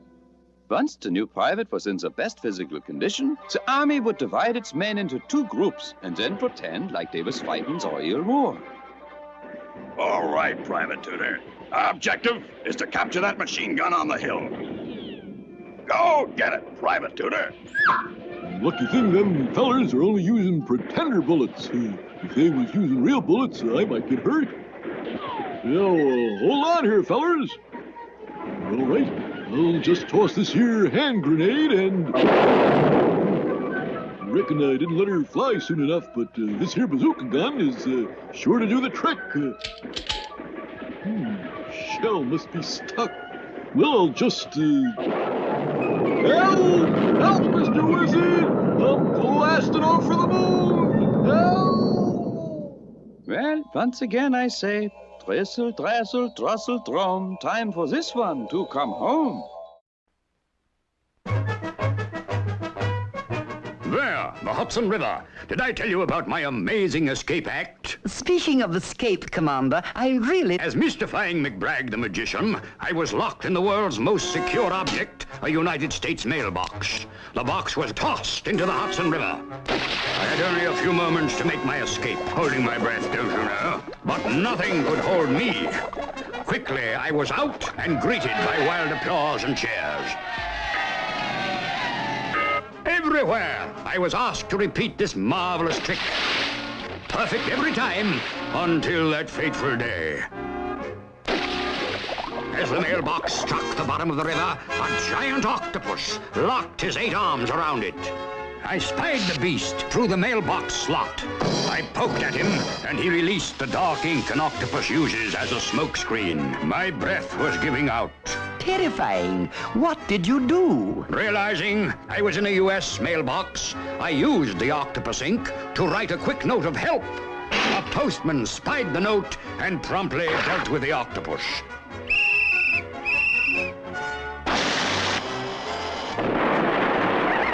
And I won my greatest triumph. I'd say that story ended with a really happy note. Quite.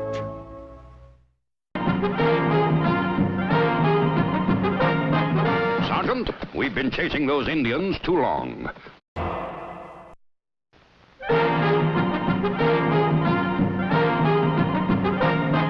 Sergeant, we've been chasing those Indians too long. What we need is some relaxation. Let's go over to the amusement park in town. We'll take some rides, have some fun, enjoy ourselves. Forget our differences in rank.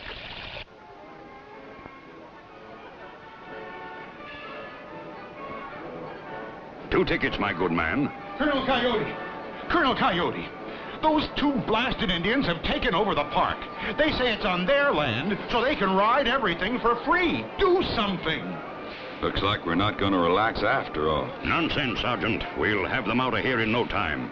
Where are they? Over by the shooting gallery. Step right up, see how good a shot you are. Hit the target and win a cane. Here you are, step right.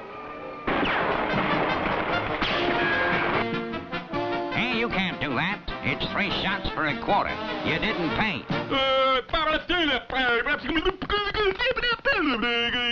What did he say? Him say you make him nervous. So, keep 'em still. Oh, yeah, sure. I don't want to make him nervous. No, sir. No, sorry.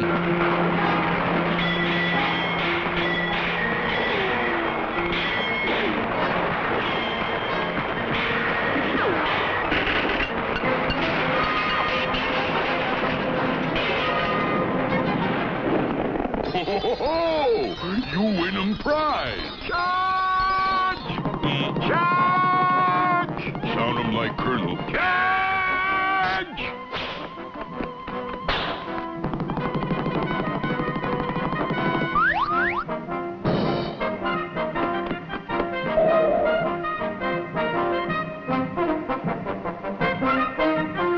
Now, where did they go? Ah, there, after them. They're climbing that ladder. But, Colonel, I wouldn't... Nonsense, Sergeant. Follow me. Charge!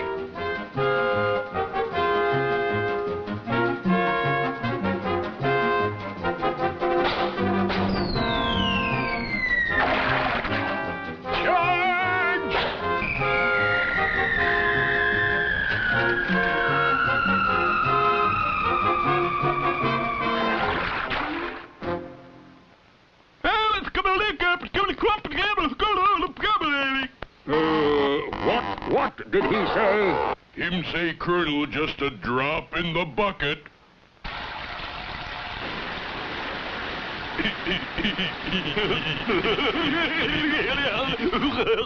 Now, where did they go? There they go, Sergeant. Toward the Ferris wheel. Uh-oh. Charge! Well, hey, you gotta pay. What did he say?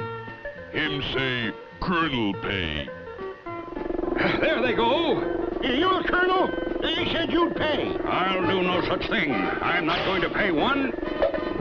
But after them, follow that cab.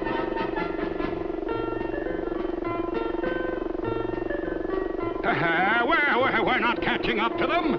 Can't this thing go faster? Colonel want 'em go faster. Oh.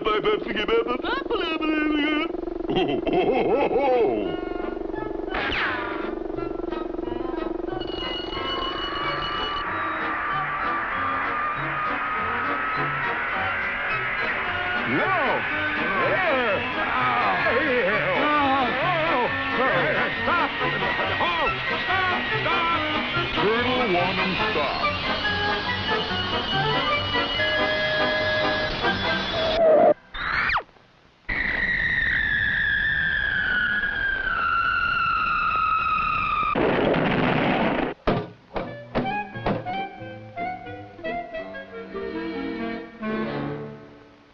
Don't y'all miss our next adventure. Those Indians will have the Colonel going round in circles again.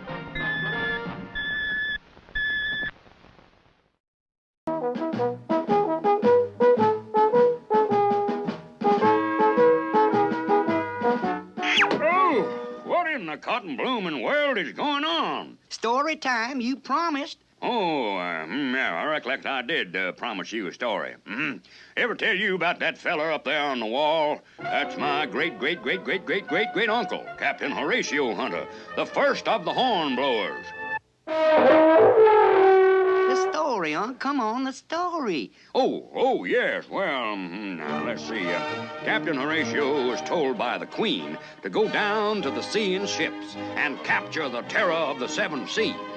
Well, now, naturally, being a hunter, Captain Horatio took immediate command of the situation.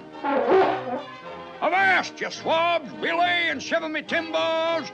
Mizzen the mainsail, scuttle the scuppers, and bottom the topsail. Batten the belfry, port your starboard, blow the man down. What's he talking about, mate? I think he said to lower the boom. Aye, aye, lower away.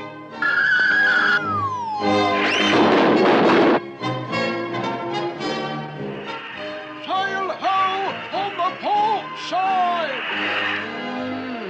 I declare, I can't see a cotton blooming thing. He said port side, Captain. That's on the left. Well, doggone if it isn't. Port left, starboard right. Yeah, never could get that straight. Pirates! I say that's Redbeard himself. Stand by for action. We'll blow the swabs right out of them.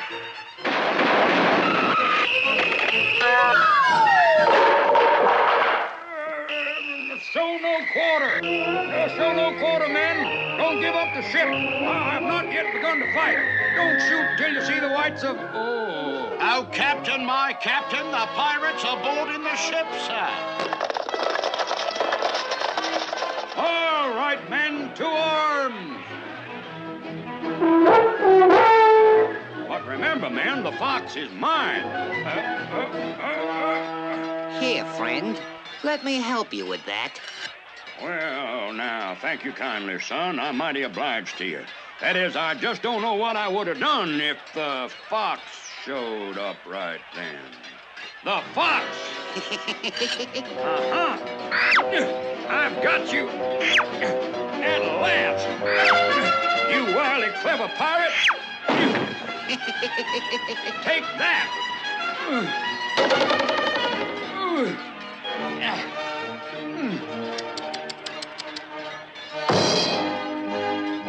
Gee, Unc, what happened? Sounds like it was the end of your Uncle Horatio, huh? Not on your tintype, son. The fox never lived. That could put an end to a hunter. But what happened? Well, you might not believe it, but here's what happened. In regular pirate fashion, old Redbeard made Captain Horatio walk the plank. But the captain used it as a diving board and did a beautiful back 1.5 with a half twist and landed right on Redbeard. And just at that very moment, the Admiral of the Queen's Navy came aboard. Sure no, Horatio, you've done it again. Captured the pirate and all the treasure. Oh, the seas are safe once more. Well, now, shucks, it weren't nothing, son, for I am a hunter. Who was that brave, courageous old sea dog, Admiral? That, me boy, was Captain Horatio Hunter, the first of the hornblowers.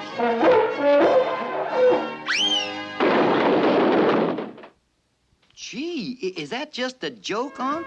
I don't know whether to believe that story or not. Believe it? Well, son, wait till I tell you about my great-granddaddy, the Lone Hunter. Oh, do, do, oh, do, do, oh, do.